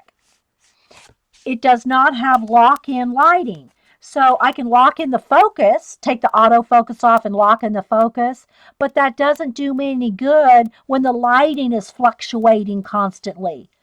The locked in focus isn't beneficial if the lighting is zooming in and out or the lighting is changing. So when I don't know if Jean walked away or she's still here. Jean, yeah. So Jean's. I don't know. Does yours not have locked in lighting either? Yeah. So Jean has the C920. That's what she has. But the benefit of the one I have, it has more zoom and it has a better wide lens. So it's like a trade off. Do you want a better wide lens or do you want locked in lighting? So maybe Logitech's listening to all the people talking about the non lock in lighting aspect, and maybe they'll come out with one that has all of these, all these features. My hair's in the way. So, anyway, that's my problem with the lighting situation here. So, anytime the lighting changes in my room, the sun comes out, the sun goes out. I've got 5 different lights around my room, overhead, lamps, lights, clip-ons, clamp-ons. Anyway, all these different lightings, but if the lighting kind of fluctuates just depending on if your hands are dark and you come in or you move out, you got white paper, you got brown paper, you got black paper. So you might want to make sure that when you buy a camera, think about that. Think about that. It does have locked in light. Okay, so Jean said that the C9, was it 20? Hers has the locked in lighting. But I love my widescreen. The screen covers more area. And I think I do. What was my other one? Let me see. Maybe I have it right here, Jean. My old one, before I upgraded. Maybe I should go back to this one. Let's see. Where is it? Here's my old one. What is this one? Let me see if it has it on here. I don't remember. See, I love my tape holding it. This is my old one. The new one is more square. This one's round. This is the old one. Is this the C920, Jean? What is this one? I don't even remember. I'm looking for something that says, but I'm not seeing it. The number? Oh, good grief. I need my magnifying glass. Hang on. Where is my magnifying glass?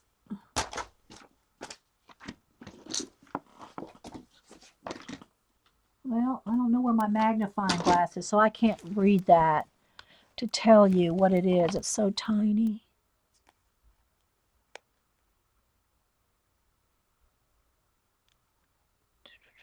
Maybe you can just tell me, Jean, if this is the C920. Is this it, Jean? No, it's not. This is not the 920. Okay. The 920 is a rectangular. Yeah, mine's a my C. The one I'm using now is a C930E. It is a rectangle as well. This is my old one, so I don't even know what this is, Jean. Anyway, and then one of these days, one of these days, I'm gonna get more tech savvy with my cameras. I got my little HD Samsung camcorder here. We can make, but it's not a webcam. It's just to film with. I got that. I have a bloggy camera. This is I have used this before and uploaded to YouTube. This is nice. It's a little Sony. Um, I don't know what you call it. Just a little. They call it a bloggy. Bloggie. It's a little Sony bloggy. So if I want to make YouTube videos without webcam, just straight up to YouTube, I got all kinds of cameras. I got my regular. I don't know if the EOS does the EOS. Can you record up to YouTube on a EOS? I don't even know. I don't know enough about the cameras because all I do is Ustream. I have used this. Well, this isn't this case is not an official case. I have used this and uploaded to YouTube when Denise was doing some real estate houses that she needed to film, and we used this and uploaded to YouTube. So it's a good little camera.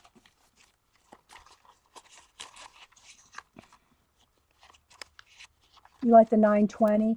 The only thing I like about mine, Jean, but it is frustrating. I love my wide. I get a bigger screen. My screen area here is bigger than the 920 gets. I mean, I've watched all the videos, on all the different uh, benefits of each one. Let me put these cameras back up here. Hang on, guys. Sorry, I'm bumping. Oh, good grief. Let me do it later. Can't get it back in the shelf. I'm just knocking everything around. So, yeah. Now, Jean's on a Mac too. That may have something. That may have a. I'm on a PC. Jean's on a Mac, so that probably does matter too, right, Jean? And if any of us have problems with any Apple products, we hit Jean up because I have an iPhone and an iPad, and but I don't have a Mac computer. So Jean's the one that we hit up for any Mac info, or I should say Apple product info. Hey, Ella. Okay, so let me okay, here's one more flower area. Gotta get in this area here.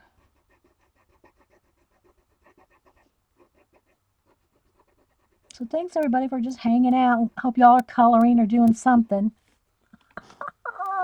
I'm going to be using my new pencils. I'm still petting them here. I need to try to sharpen one. That's what I need to do.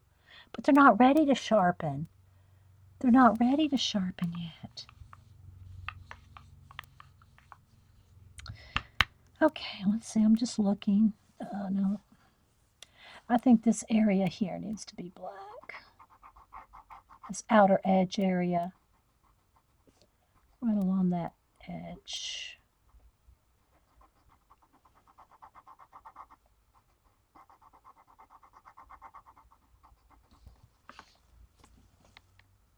Hey, Terry.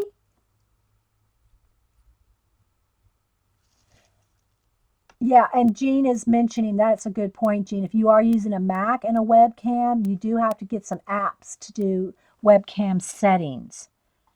It's like my software just is, just go right to the site and download any webcam settings. But I think Jean is saying with a Mac, you have to have webcam settings. So you can, to change the focus and the brightness and all that, you have to download an app if you're on a Mac with a webcam. Does vegging count? Vegging counts, Trina. Uh, hey, Trina, if napping counts, Jean, napping in my show counts, vegging counts. Oh, thanks. Yeah, it was fun having Darcy. It's been gosh, I guess it's probably been, well, I guess it was when her and Sister Woman were here. Well, how long ago was that? A year? I think that was the last time. And before that, it was probably a year before that when Denise was here. Maybe not quite a year, maybe 9 months. I only have one visitor a year. Paula visited me one year. JJ and Sister Woman visited me one year. Ah, yep, you're a pro napper, Jean. So glad to have you though, Jean. We always need someone to snooze on the job. Okay, so I'm not going to do these edges until everything else. So let me just take a peek here and see if there's any other areas that I might have missed. Oh, yeah, there's one area right here.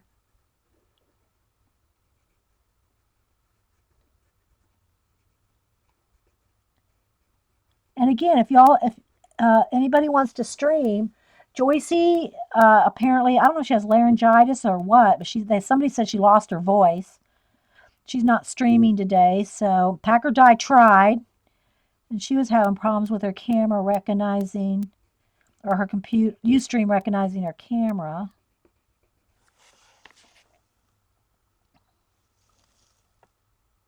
Yes, I recorded. Yes, I recorded now and I recorded last night. We've been here going on 2 hours. And I found for me, Ustream, uh, people say they can go up to 3 hours.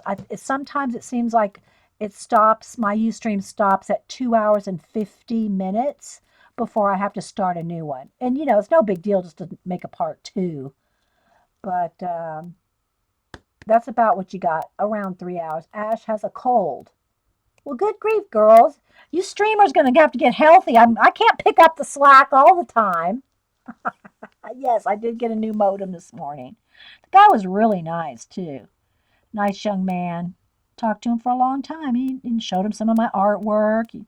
He talked to me about his martial arts, and it was nice. We got to chit chat while he was putting in my new modem. Apparently, because I kept having buffering. Now, I don't know that it had anything, because I don't think it had anything to do with my Ustream, because the only person I really have the problem with staying connected on Ustream to without freezing is Barb's at 2 on Fridays. So I don't think it was my my modem that was affecting that. Of course, it could have been. That's why I'm anxious to see on Friday. See how, oh, dang, I won't be here on Friday. Well, anyway, it'll have to be the next Friday, I guess. Anyway, but my signal, they changed the channel that they put my signal through and boosted the megahertz, and they said that should do it, but that they'd send out a new modem just to make sure. So anyway, he came out, put me in a new modem, and it's just hard to tell yet. Because I've been here. I've been right here since the new modem, literally. He left, he walked out the door, and I plugged in my camera. So I really haven't watched any streams yet or any videos to see if it buffers. So I can't really tell if it's done any good yet. Oh, she has a cold. Oh, Joycey has a cold, not Ash. Okay. Okay. Ash goes, I don't have a cold. Are you wanting to stream, Ash? No, I won't be home. I won't be here on Friday to stream or to watch Barb. It's going to be too sketchy on Friday for me to plan either one of those. I might catch a few minutes. I don't know.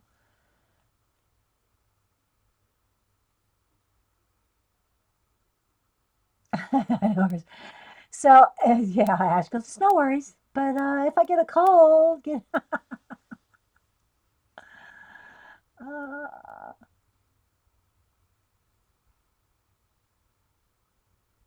and today's I mean, this week is just I'm all discombobulated on this week. Hubster traveling, Darcy coming down, rearranging my art room. Now I want to rearrange it again. So anyway, tonight it's Wednesday, and there's a whole bunch of us on Twitter that tweet during Survivor. It's probably up to about 10. It's probably about 10 of us now. Now, not all of us are there every Wednesday night. I'm there every Wednesday night. Oh, Packer Di said she'll try to get on Friday morning. Okay, good. No, I really don't. It's rare that I stream on the weekends. It's rare I stream on weekends. I mean, I've done the occasional Saturday, but or sometimes a Sunday afternoon. But other people stream on Saturday. You can. I found you, Dee Dee. That's if you're listening to this recording. There's someone's nickname is I found you, Dee Dee. I mean, I know her real name, but that's just what she goes by here, and it's just fun. I just think it's fun. But yeah, so Saturday, the first Saturday of every month, which was last Saturday, is when Sister Woman Darcy and Sister Woman, who are the Scrappy Camper sisters, who Darcy was here last night, she and Jonna stream the first Saturday of every month, usually all day long. Their stream usually goes all day on the first Saturday of the month. Scrappy Camper Sisters. Saturday evenings now, Dar has started. Like I'm talking 4:35, 5:30, sometime in there. Dar's back streaming, and then of course Saturday night is Paula, Journal Artista. Sunday, sometimes Laurel does. Now Laurel's in the middle of moving, but I'm thinking that once Laurel gets settled in her new house, she'll probably start streaming again on Sundays. Um, I love my Gold Rush. Friday nights is my Gold Rush night. I love Gold Rush. And I tweet and I talk to everybody. It's Friday night's a big night for me. It's my Gold Rush night. Oh. But really the only two shows that I watch like literally like while they're going on and tweet about. I mean, I occasionally I'll watch another show, like well, I won't get into which ones, but the two I always watch and tweet with fans, hashtags, and all that are Survivor and Gold Rush and The Dirt, which is like the chat. It's like a pre-chat show before Gold Rush.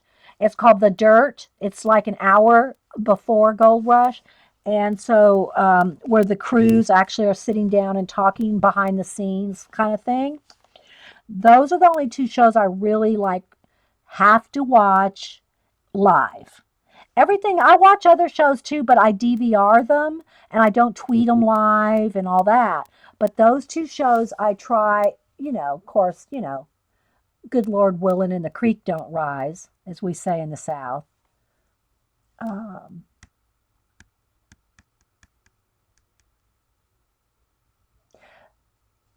love the yeah, all right. When you're saying that one, Ella, are you talking about the Oak Island? I'm not sure which one you're talking about there. I like the Oak Island thing that they're then it just season three started with the two brothers searching for the treasure on Oak Island. But any of those, I don't mind DVRing and watching, and I can fast forward through commercials and all that. The only things that I like to watch live because I'm tweeting live is Survivor with all the girls here in our group that watch Survivor. And then sometimes, I'll do a little bit of fan, hashtagging with some fans and Jeff Probst during that, but not as much as Gold Rush. With Gold Rush, it's like all about the fans. I'm all over that. and sometimes and the crew because the show's already been filmed. They're back home now, so we're watching what happened in the summer and spring and early fall, and so they're all home. So a lot of the crew tweets now. Oh, and for those of y'all that didn't see, I did finish Juan. I posted it on Twitter and Facebook, but if you don't follow me on those things, let me show you here. I finished Juan is a new member, a new crew on Gold Rush, new crew member, and so I did finish him. So here's my drawing of Juan. He's a new member of Gold Rush, and I tweeted it to him and he liked it. I told him I'd retweet it on Friday night during the show because I think I've drawn. There's a few more, I won't say obscure, but not as prevalent on the show. A few mechanics and things that I can probably still draw, like from last season. But now there's some new crew members this season that I'm trying to draw. So I think this makes number 28 of all the Gold Rush drawings I've done, including Parker's dog and Parker's granddad. But anyway, this is Juan. Terry goes, "Oh, he's pretty. Love me a Latin man." Yeah. Okay. So okay, girls, you cougars, back in your cages.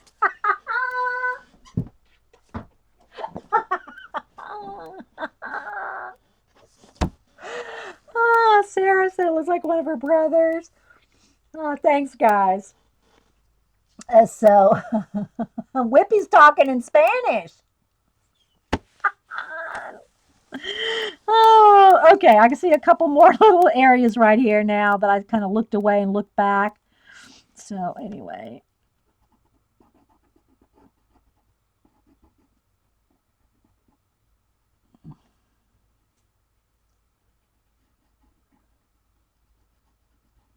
All right. One more right here. Okay, so I just kind of got to go through here. Oh, there's one right there. It's easy to miss those tiny little areas. But this is relaxing to me and just chatting with you guys because a lot of times when I'm doing the projects, it takes a lot more concentration and I don't see near as much of the chat. I think I keep up with probably about a third of the chat when I'm really like into something and watching chat. But now when it's like this, I can watch it 100%. I can see 100% of the chat when it's like this. You're talking about the Dutch man on Gold Rush, Tony. That's Tony Beats. Let's see if I have his.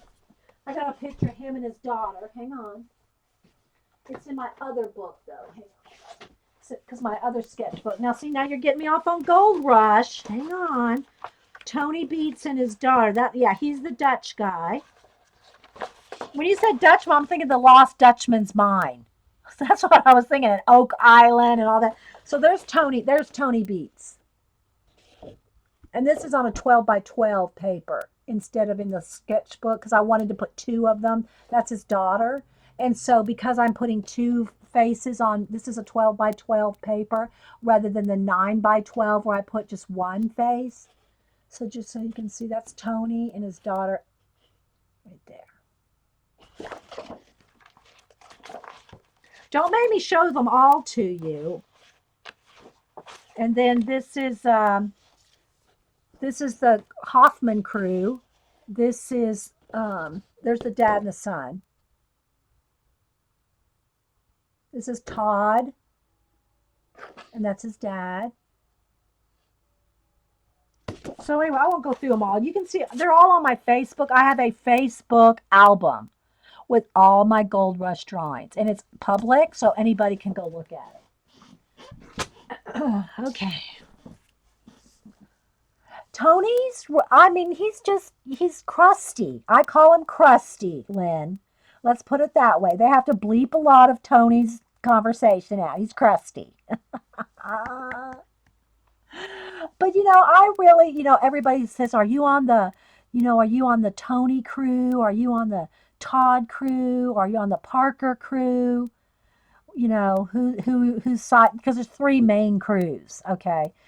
And I really root for all the crews. I really want them all to do great. Parker got the most gold last year with $2 million in gold in one season. That was like the record. 2 million. And I'm not talking about like huge gold nuggets. I'm talking people, you got to see how they get this gold out of the ground. They'll go through truckloads of dirt through the wash plants to get the fine granule gold. I'm not talking about these big nuggets. This is like granules of gold that they mine out of out of dozers and truckloads and move piles of dirt. But Parker got the most last year with 2 million. Um, I know I'm thinking about drawing mini beads. I know I am whippy. Many there's a couple people on Tony's crew, and now Gene Cheeseman, the cheese man, he's moved over to Tony's crew. Parker's having a tough season this year. Yeah. Oh, Sarah, let me show you. All right, Rabbit Trail. So I did buy the Gold Rush magazine. It's Discovery magazines, and I know there's going to be a glare there. But anyway, so there's Parker, and there's Tony, and there's Todd. Those are the three main crew leaders. But in this magazine, if y'all, even if you don't like the show Gold Rush, in here is all kinds of other kind of treasure hunting. There's other kind of treasure hunting things,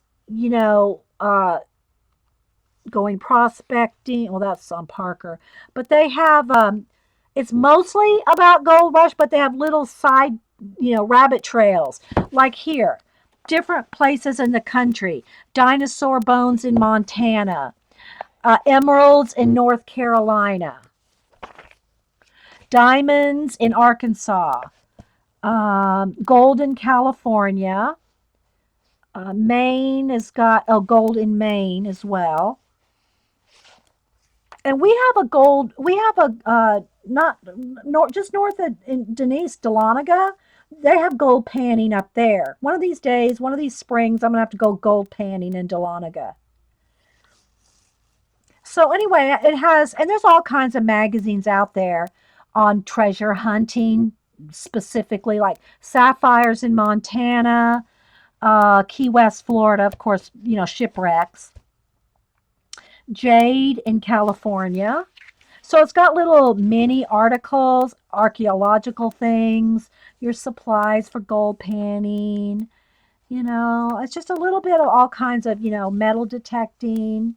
So it's just kind of cool that there's Tony Beads. But anyway, yeah.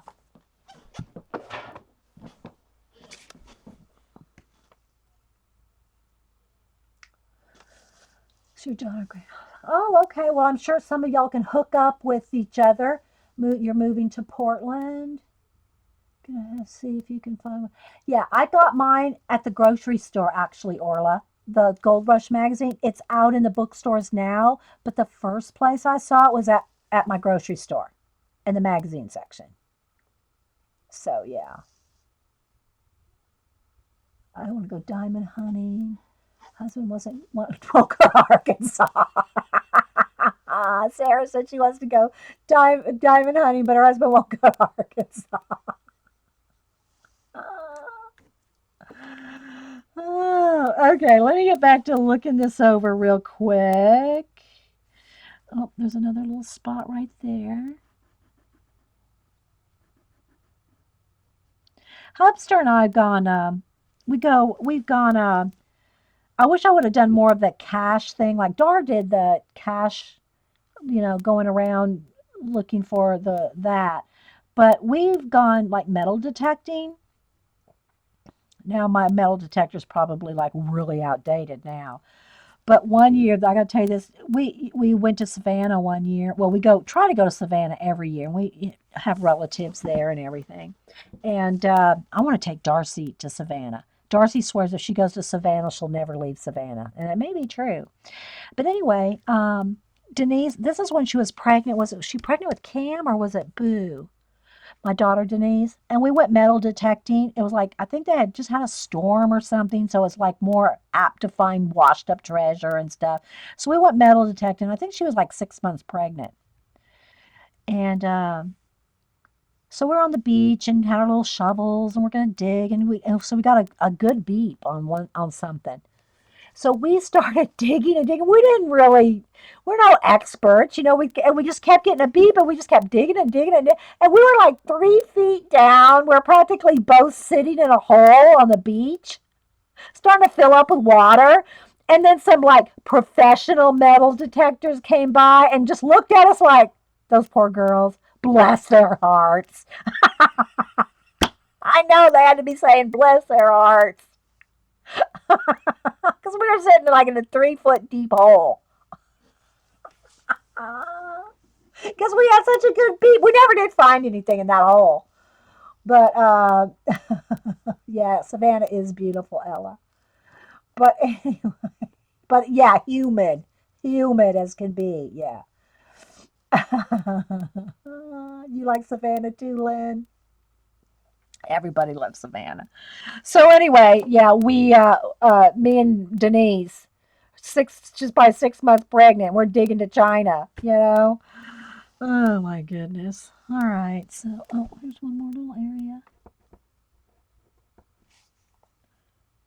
Let me just kind of scan all the way around real quick.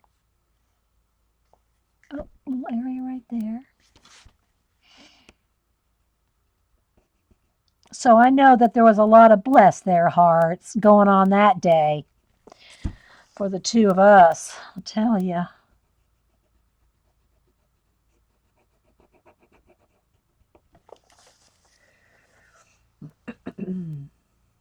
Okay, Uli. And hi, Uli, by the way. Yeah, I could probably use some food too. I haven't eaten yet. The cable guy came, I came straight to streaming. Carrie, why are you still, Carrie? I thought you were going to the city today. Or is that just you're just sitting there. You're not really here, Carrie. Carrie is going to go to the city today. Learn shading. But Shabs, aren't you in? Where are you? You're not even in. You're in Canada. It's not like you can just drive over here like Darcy.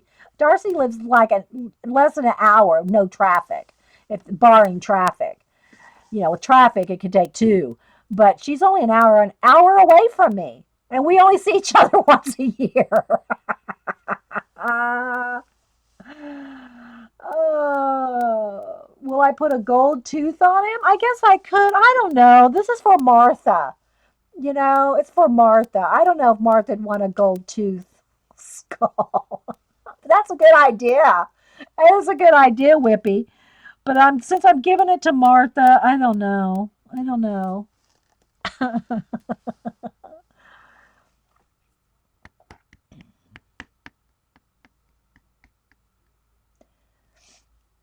And there's an awesome new blick in Savannah. It's huge. I mean, that's the one where Cam goes up to the Copics and like he like goes into a trance. It's an awesome blick. I know they have two blicks, and this is the newer one. Well, I'll say new now. It's probably about 2 years old, but it's closest to the river. But a friend of mine went to Savannah, and I knew it was there, but I mean, I know SCAD is there, right? The Savannah School of Art and Design. But I just wasn't aware that they had, apparently, because he told me, a 3-story art supply store. SCAD has a 3-story art supply store in Savannah. It's like, oh no. Talk about enabling. So I think next time I'm going to have to hunt up the big SCAD art supply store. But, you know, the Blick, we usually stay at the Marriott, which is like right on the river walk. And this Blick is like literally over one block and like less, you could walk to it, literally walk to it.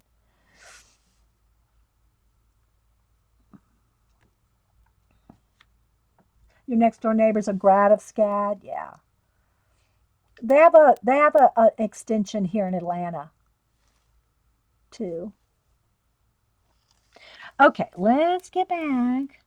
Let's talk about the School of Art and Design and color in our color book. I'm sorry. I love my coloring.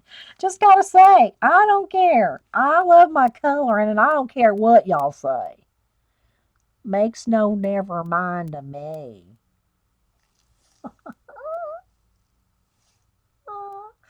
Well, but nowadays, Blick Online, Jerry's Artorama. I mean, there's a ton of ones online. It's not like we can't get supplies, right, delivered. Just don't drink and prime.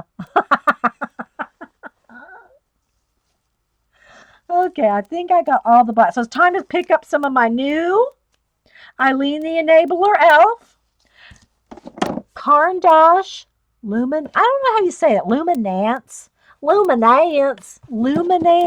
I want to keep wanting to say Lumineer, like the paints. All right, so let's just put the black one back in its little room. This is their house. They have cushioned, nice padded rooms. So thanks again, Eileen. This just ding dong. This just delivered when I started my stream a couple hours ago. How long have I lived in Atlanta? Well, in the Atlanta area, we have been here. Hubster is retired military. When he retired, we have been here since 19. Not in this house. This house, we've been in this house for 15 years, but he retired in 1990. 20 years in the military. I think it was 1990, 91. So we moved here after he retired, not in this house, but in the area. So what is that, 25 years? I cannot believe he's been retired. Well, when I say retired, after he retired, while he was in the military, he was going to school for human resources. So he got his master's. He was going for his PhD, and he was going to school the whole time we were in the military, here and there and here and there. Wherever we moved, he'd take a few courses here and there until he finally got his bachelor's degree, then his master's degree, and was working on his PhD. So he's been in HR. He's been at HR, Human Resources, since he retired. So it's not like he retired like literally at 40. So he's been in HR for 25 years. Yeah.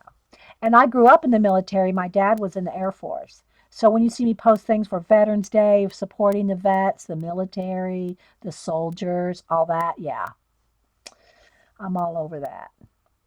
I mean, I'm all over as far as I support them. So, yeah, I would love to go to Oregon and visit. Isn't it in Oregon where Powell's is, Sarah? I follow Powell's online, and yeah, Powell's looks like the most awesome bookstore ever. Seriously, I think it's in Oregon. Is it Portland? Where is it, Sarah? Powell's. I can't remember. You too, Ella? Yeah. Okay, so let's see here. You can kind of see, and it does like a little bit of pink, but it's pure white paper, but it's kind of flashing out a little pink. But I think you can see where we've colored all the black. And so we probably have about 30 minutes worth of time left to do some coloring. Again, I know I'm not going to finish this. I'll finish it. I can finish it today, but I'm not going to finish it here on stream. Portland, yeah. So Powell's is your happy place? I can imagine, Sarah. I'd probably be living there. Powell's bookstore. If y'all are watching a recording, don't know, go look it up. Powell's, and they buy books too, don't they, Sarah? They'll buy books. Like, they'll buy from you, especially like first editions and things that they can resell. And I haven't looked into it, but Amazon has that too. You can sell your books on Amazon and then resell them. I've only seen, I think, two girls that I've really paid attention to that do that. They'll talk about their books buying and book selling. Like they'll buy awesome books for like on clearance at bookstores for $1 or two and turn around and resell. And just look it up on YouTube. I don't really follow them. I mean, I like follow them, but not like keep up with them. but they resell books. Oh, now they're gonna go. Oh my gosh, why are you telling everybody our secrets? Well, I guess it's not a secret if they're on YouTube, right? Talking about their book unboxing, book hauls, and book reselling. Anyway, yeah, but Pals does it. Yeah. Okay. So let's get on to. I wanted, like I said, some of these little pink. I want to do these little rose things, these little chrysanthemums, or I'm not sure what flowers are, but I want to do this particular flower. I'm going to do a base coat of pink. So again, when you're coloring these tiny little areas, see all those little lines? You don't have to color every little line. You don't have to get in there with them. You can, with a marker or a gel pen or a Verithin and color every little line like that. I'm going to show you how you can do this real quick. Okay, and I'm only going to use maybe 2 pencils. Okay, so I'm going to start with pink, and I'm just going to put a whole base coat, barely pushing. This is the new ones. Oh, oh, Eileen, you're so bad. You're such an enabler. So I'm just putting a thin coat over the whole flower. Okay.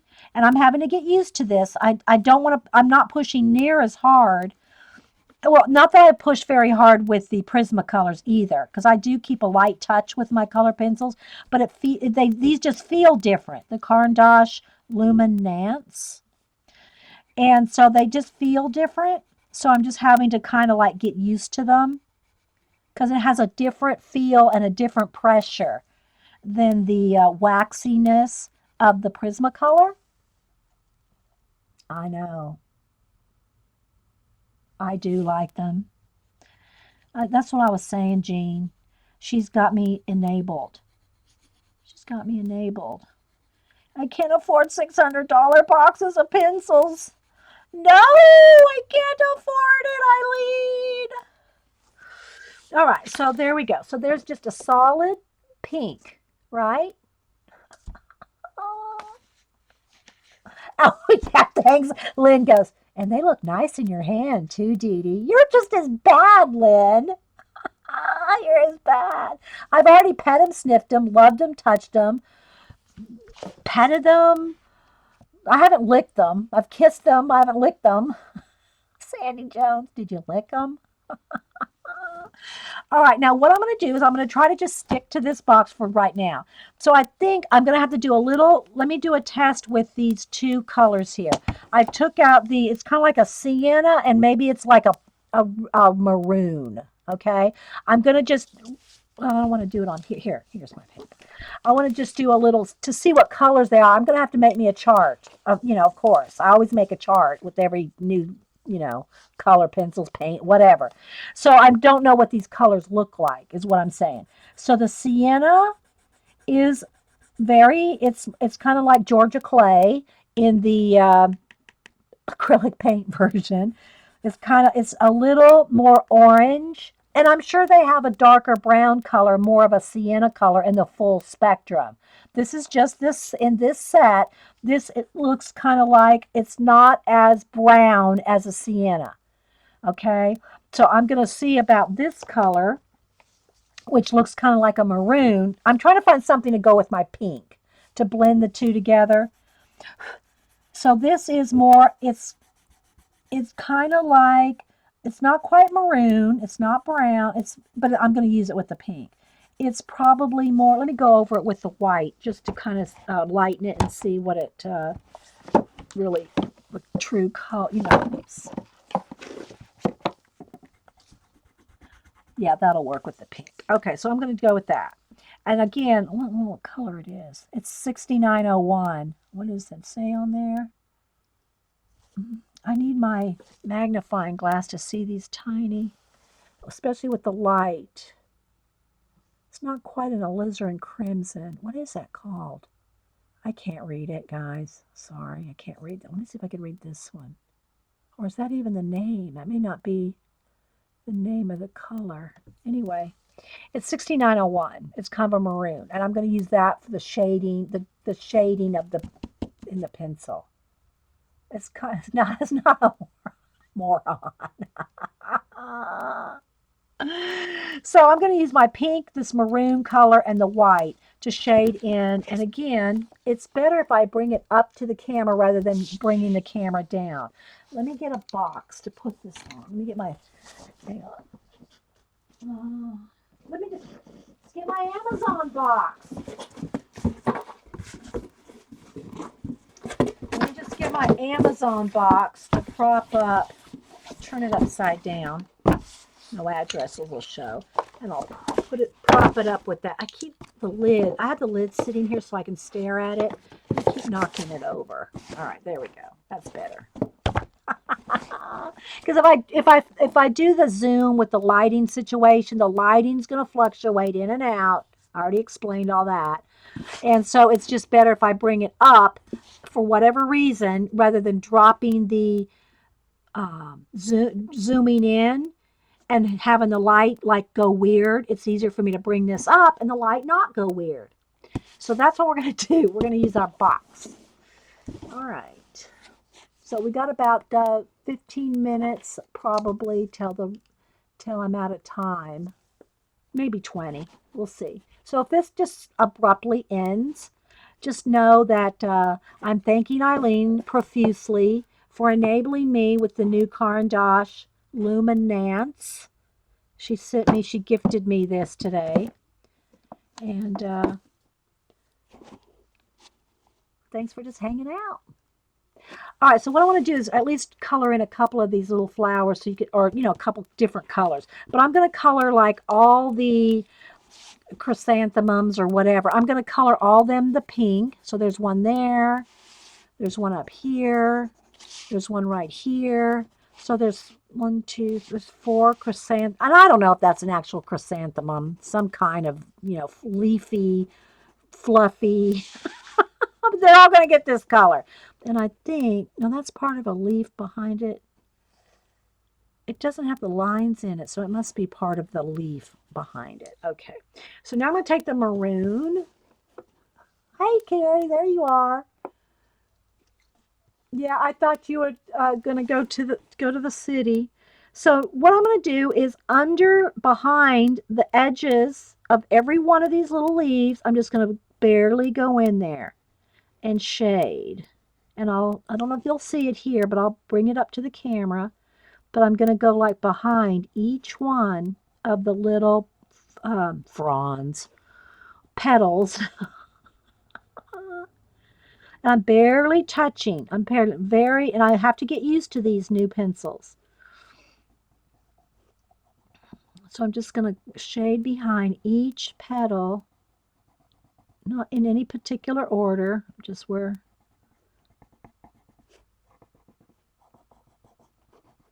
So what I'm trying to show you is you don't have to, just because there's a lot of detail and a lot of little bitty lines in an image in these color books, doesn't mean you have to go in there and do everything with a tiny little pen or marker. You can do general areas like this and still have an awesome effect.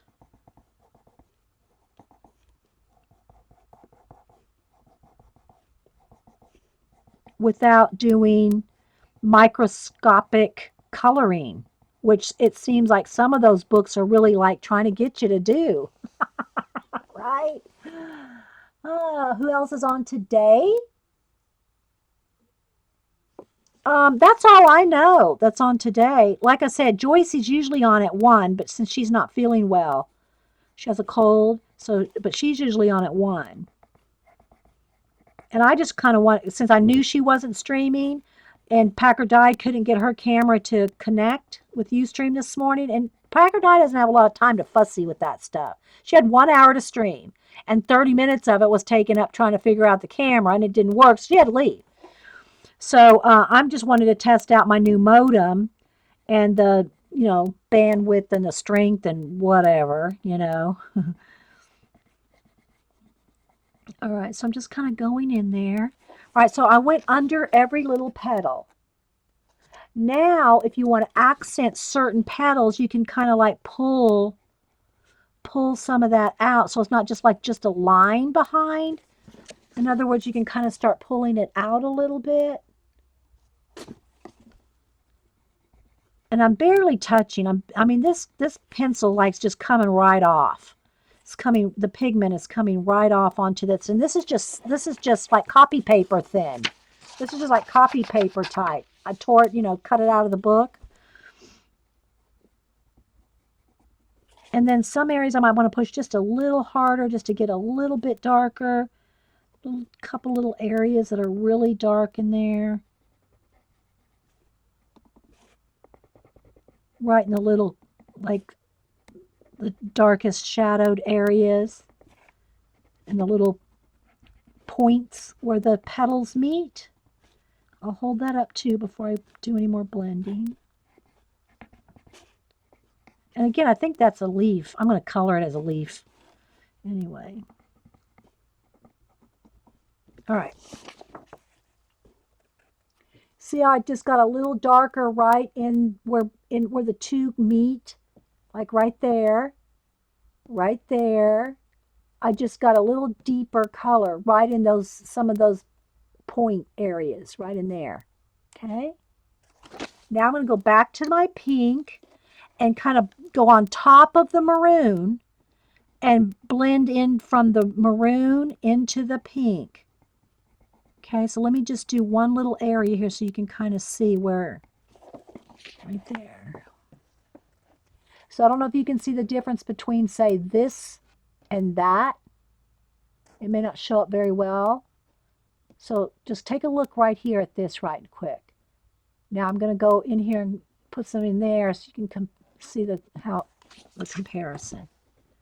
So I'm just going on top of the maroon and kind of pulling the maroon and adding a little darker pink. So I'm just kind of blending the maroon and the pink.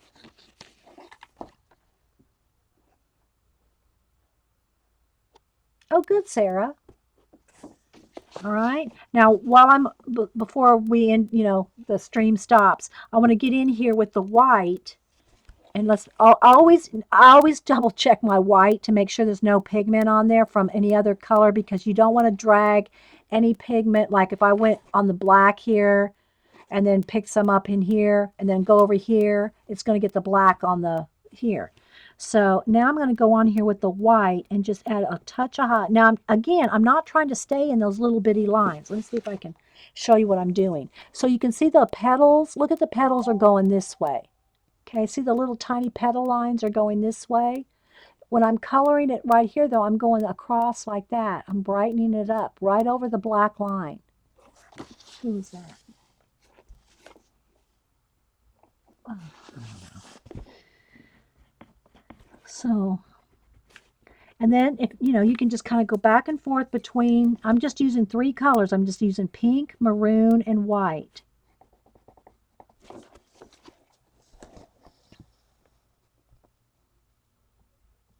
Okay. When are you going to design my own? The closest I've come is my Inktober's, my 31 drawings, and those I'm printing out on craft paper and coloring them with color pencils. So these were in my Inktober 31 drawings, and so I'm printing them out on craft color cardstock, and then I've already done a couple. I did this one, and I did the clownfish. Those are the only 2 I've colored. I printed out the sea turtles, and I printed out the angelfish, and I printed out the starfish. So I'm going to color them all eventually. But those are the only ones. And I bought, the craft cardstock was on sale at Hobby Lobby. This is normally, let's get the light off. This is normally only $4.99 for a pack of 50 cardstock. And it was on sale and it goes on sale all the time. Michael's and Hobby Lobby. It was 50% off. So I got it for $2.50. But I just haven't had a chance to really think about putting them on a PDF or something. And, I thought about it when I was doing the Inktober when I was doing the Inktobers, I thought about doing them into a color book, but I just, hadn't really got enough time to really have gotten into thinking about it. I've been too busy coloring. Ah. So again, I'm just going back over the maroon, pulling out some of the, and see, I'm not necessarily going with the lines that are on the color book. You can go across the top of those lines, especially if you have a light touch. You're not really bearing down and covering up the little illustrative lines in the image because you're doing such a light touch. But what I'm trying to show you is you don't have to get in there with the little tiny gel pen to color a pretty flower. Just because it's got a lot of little detail lines doesn't mean you have to color in those lines. You can color outside the lines. You are the boss of your color book. So, yes, I'll show you the cover of the tattoo book again.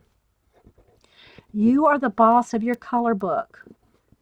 You don't have to color it. Just because there's some lines a certain way doesn't mean you have to color them that way. So there we go. So it's a little chrysanthemum type flower. And again, I'm just using the new Caran d'Ache pencils that Eileen, I was going to say enabled, but she gifted me. Because now she knows I have to buy more. So this is the cover of the book. Ultimate Tattoo Color Book. I got it at Books A Million. And it's thick. It's a big, thick book. But the paper is thin. It's like copy paper thin. So, but it's one-sided. It is one-sided images. So, but it's thin. So any marker is going to go through this. Okay, it'll go through. But I plan on cutting them out, tearing them out, cutting out the images, and using them in my art journal or my glue book design thingies and all that. But see, like, look at all those little birds. So anyway, Darcy also got this book, and I think it's $16.97. I'm sure you can look on Amazon. Ultimate Tattoo Coloring Book. Amazing Body Art Imagery to Color. Who's it published by? Chartwell Books is who put it out. So you can probably find it on Amazon. Now, if you do use Amazon, don't forget, guys, y'all all here, and if you're watching the recording, our friend Paula, Journal Artista, has a store, an Amazon store. So if you use journal/038-20, then Paula gets a couple cents off of the purchases. Now, it doesn't cost you any more. She doesn't know what you buy or anything like that, but Amazon cuts that check, so to speak. So it doesn't come out, it doesn't raise the cost of anything you're buying, is what I'm saying. So check out Paula. Yeah. Journal Artista on her website. She also has some Amazon, not just her Amazon link, but she also on her A store, she has recommendations and her favorites and broken out by topic and stuff. So check out our journal art. We call her our Journal Artista. We claim her. And Paula has visited here. She did get to visit me a couple years ago when she came down here on business. So anyway, guys, so I'm gonna do the same thing I did here with those pink flowers. I think I might have time to do maybe one other flower. I think this is like an iris. Again, I'm trying to just use the colors in my box here. So I think what I'm going to do is now I'm going to go in with the lavender. I only have 20 colors that I'm picking. I'm trying to stay in my new colors, Let's go with the lavender, and what's this? Let me check it out here on my little tester sheet. This is like a lavender, which I want to do these like, I don't know, some kind of irises here.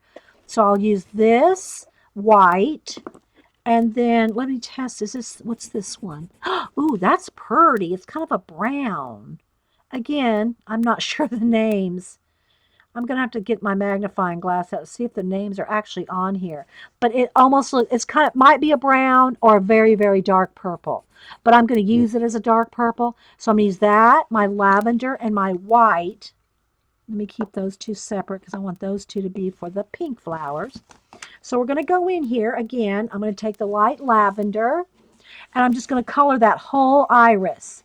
Maybe not the very, very center. That might be yellow. You know how those irises have the yellow stamen in there. So I'm not going to color that, but I'm going to go all the way around everything but that center little iris area. I'll show you here as I get it colored in. And this I recognize as that's like an iris bud. So that'll be coming out of the green. So let me just put a coat. And I'll do all the irises the same. So all the flowers will be consistent as far as the type.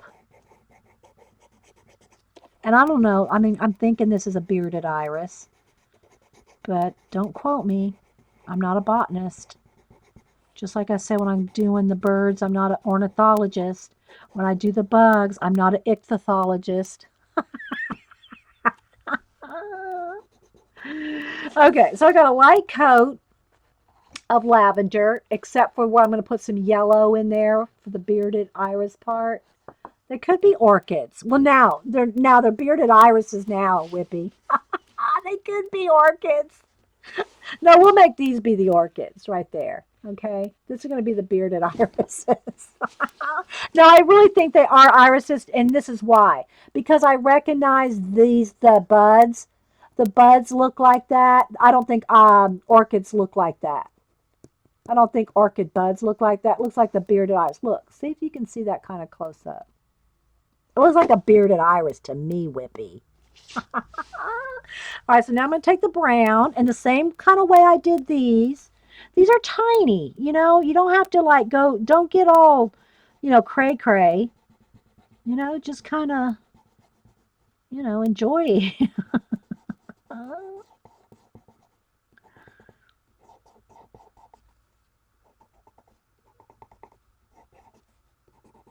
You're the boss of your color book.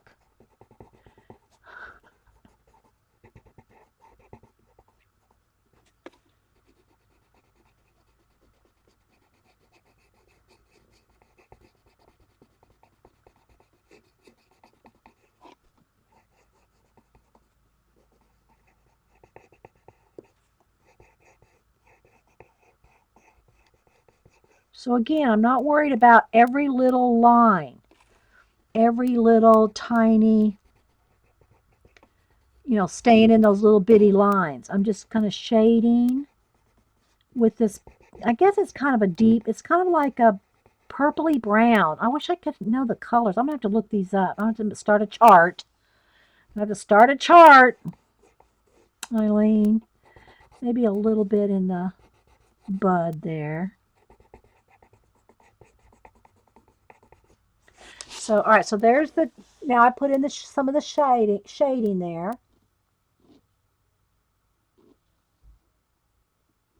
All right, now I'm going to go back with the lavender and start kind of pulling in and on top of some of that browny purple color.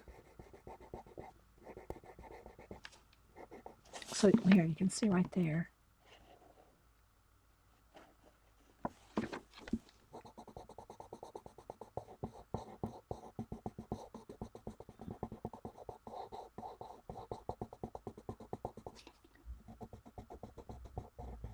I'm going to have to post this new tattoo color book on I have a color book album on Facebook.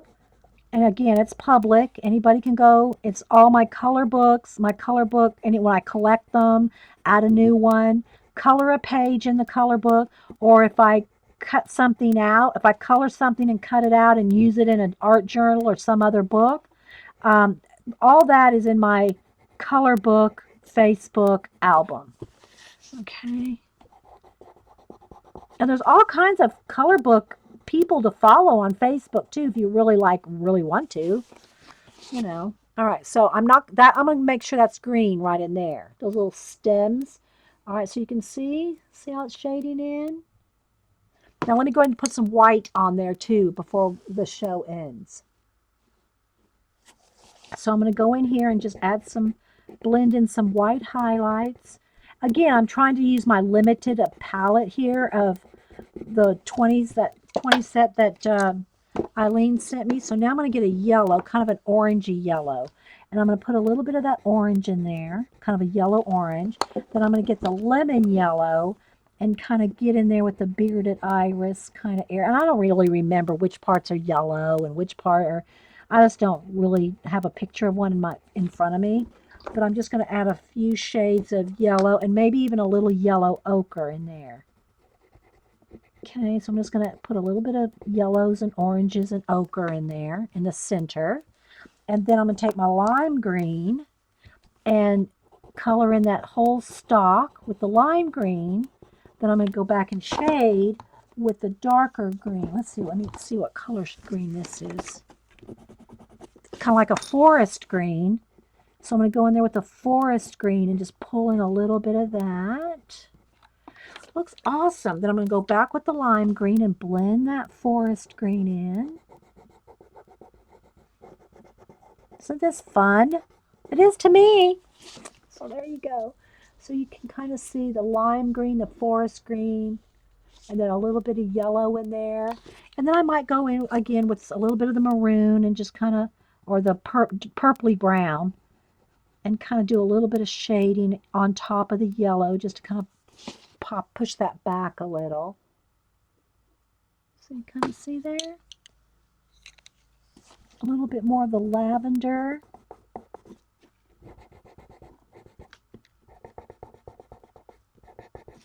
So I hope y'all just had fun hanging out and doing more chatting than demoing. You might have got a few tips here, but you did get to see my new pencils. I know, they are nice.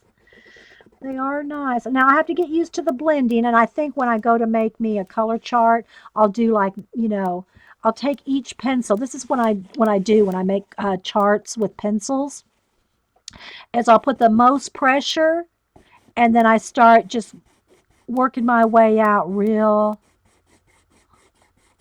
This is what I do. And even with the watercolor pencils, then or the Neo colors, I'll do this. And then I'll put a wash of, now these are not water soluble, guys. Don't let me confuse you. But if I'm doing watercolor pencils or any kind of charting, if they are water soluble type of medium, then I will put the water on them too. But this is how I chart my just regular pencils like that. I'll do the darkest it'll get, and then I'll just continuously work lighter, lighter, lighter, and just see what, how light you can get it. Like that. So you're welcome, Uli. If those just coming in, Eileen, the Enabler Elf, gifted me these literally while I started the stream. Before I had even started the coloring of this, the doorbell rang, and FedEx delivered Amazon Prime box with the Caran d'Ache 20. She's enabling me to buy these. Now, let me reiterate this. These pencils are like, if you buy them by the individual, they're like $5 each, maybe $6. So this was not a cheap box. So I'm glad she put it on. She gave Paula's A store number. So Paula probably made $10 off of this one. Just kidding. Yeah. So anyway, because I love my Caran d'Ache Neo Color 2 water soluble crayons. And I've been wanting to try these because Kathy Cass has sworn by them. Well, I think Eileen actually has some now, or had some pretty recently. And so, but they're expensive. So what does Eileen do? She gifts me a box of 20, and now, you know what that means, right? Bigger boxes of colors have to be in the works. And in the meantime, before the doorbell rang, Jess was trying to enable me with Copics. Now, I know about Copics because my grandson uses those and has since he started drawing manga when he was our age. So he's always, I know how much Copics are, and I know the dealio with Copics, but now Jess is trying to get me into them. So between Jess and Eileen, I probably will not eat for months. But I love them, Eileen. It's very sweet and very generous of you to send those to me. I really, really, really appreciate it. So I'm going to color the whole thing with just my box of 20. And I don't know if I'll put a gold tooth in there because this is going to Martha. If y'all know, in our group, Martha, today's her birthday. So it probably won't get done today. And but I'm going to send this page to Martha when we're done. So, yes. Bring you bring on the grilled cheese. That's right, Jean. Because that's all I'm going to be able to eat after Eileen and Jess. Oh, so thanks, guys, for being here. And again, this is the color book that I'm coloring out of. I'll probably wait. I'll post this in my Facebook color book album folder, if you want to call it that. The fold. It's called an album on Facebook. It's like your folder. I'll post this and this picture in my together when I finish this. So I love them. That's so stinking sweet. Thank you so much, Eileen. So again, my enabler elf, Eileen the enabler elf. Wait a minute. Let me get her little hat on here. Here she goes. Carrying the little receipt. Oh, there's a whole story behind this. If you don't follow us, you'll have to wait till Christmas to see what kind of trouble my elf gets into. Probably buying new pencils. All right, guys. We'll see you all later. Thanks so much. Aw. Oh, they're awesome, Eileen. Eileen, they're awesome. Thank you again. So we'll see you guys. Well, I won't be at Paula's. I'll be at. I'll see y'all if y'all do the group Survivor tweets. I'll see y'all tonight. Bye, guys.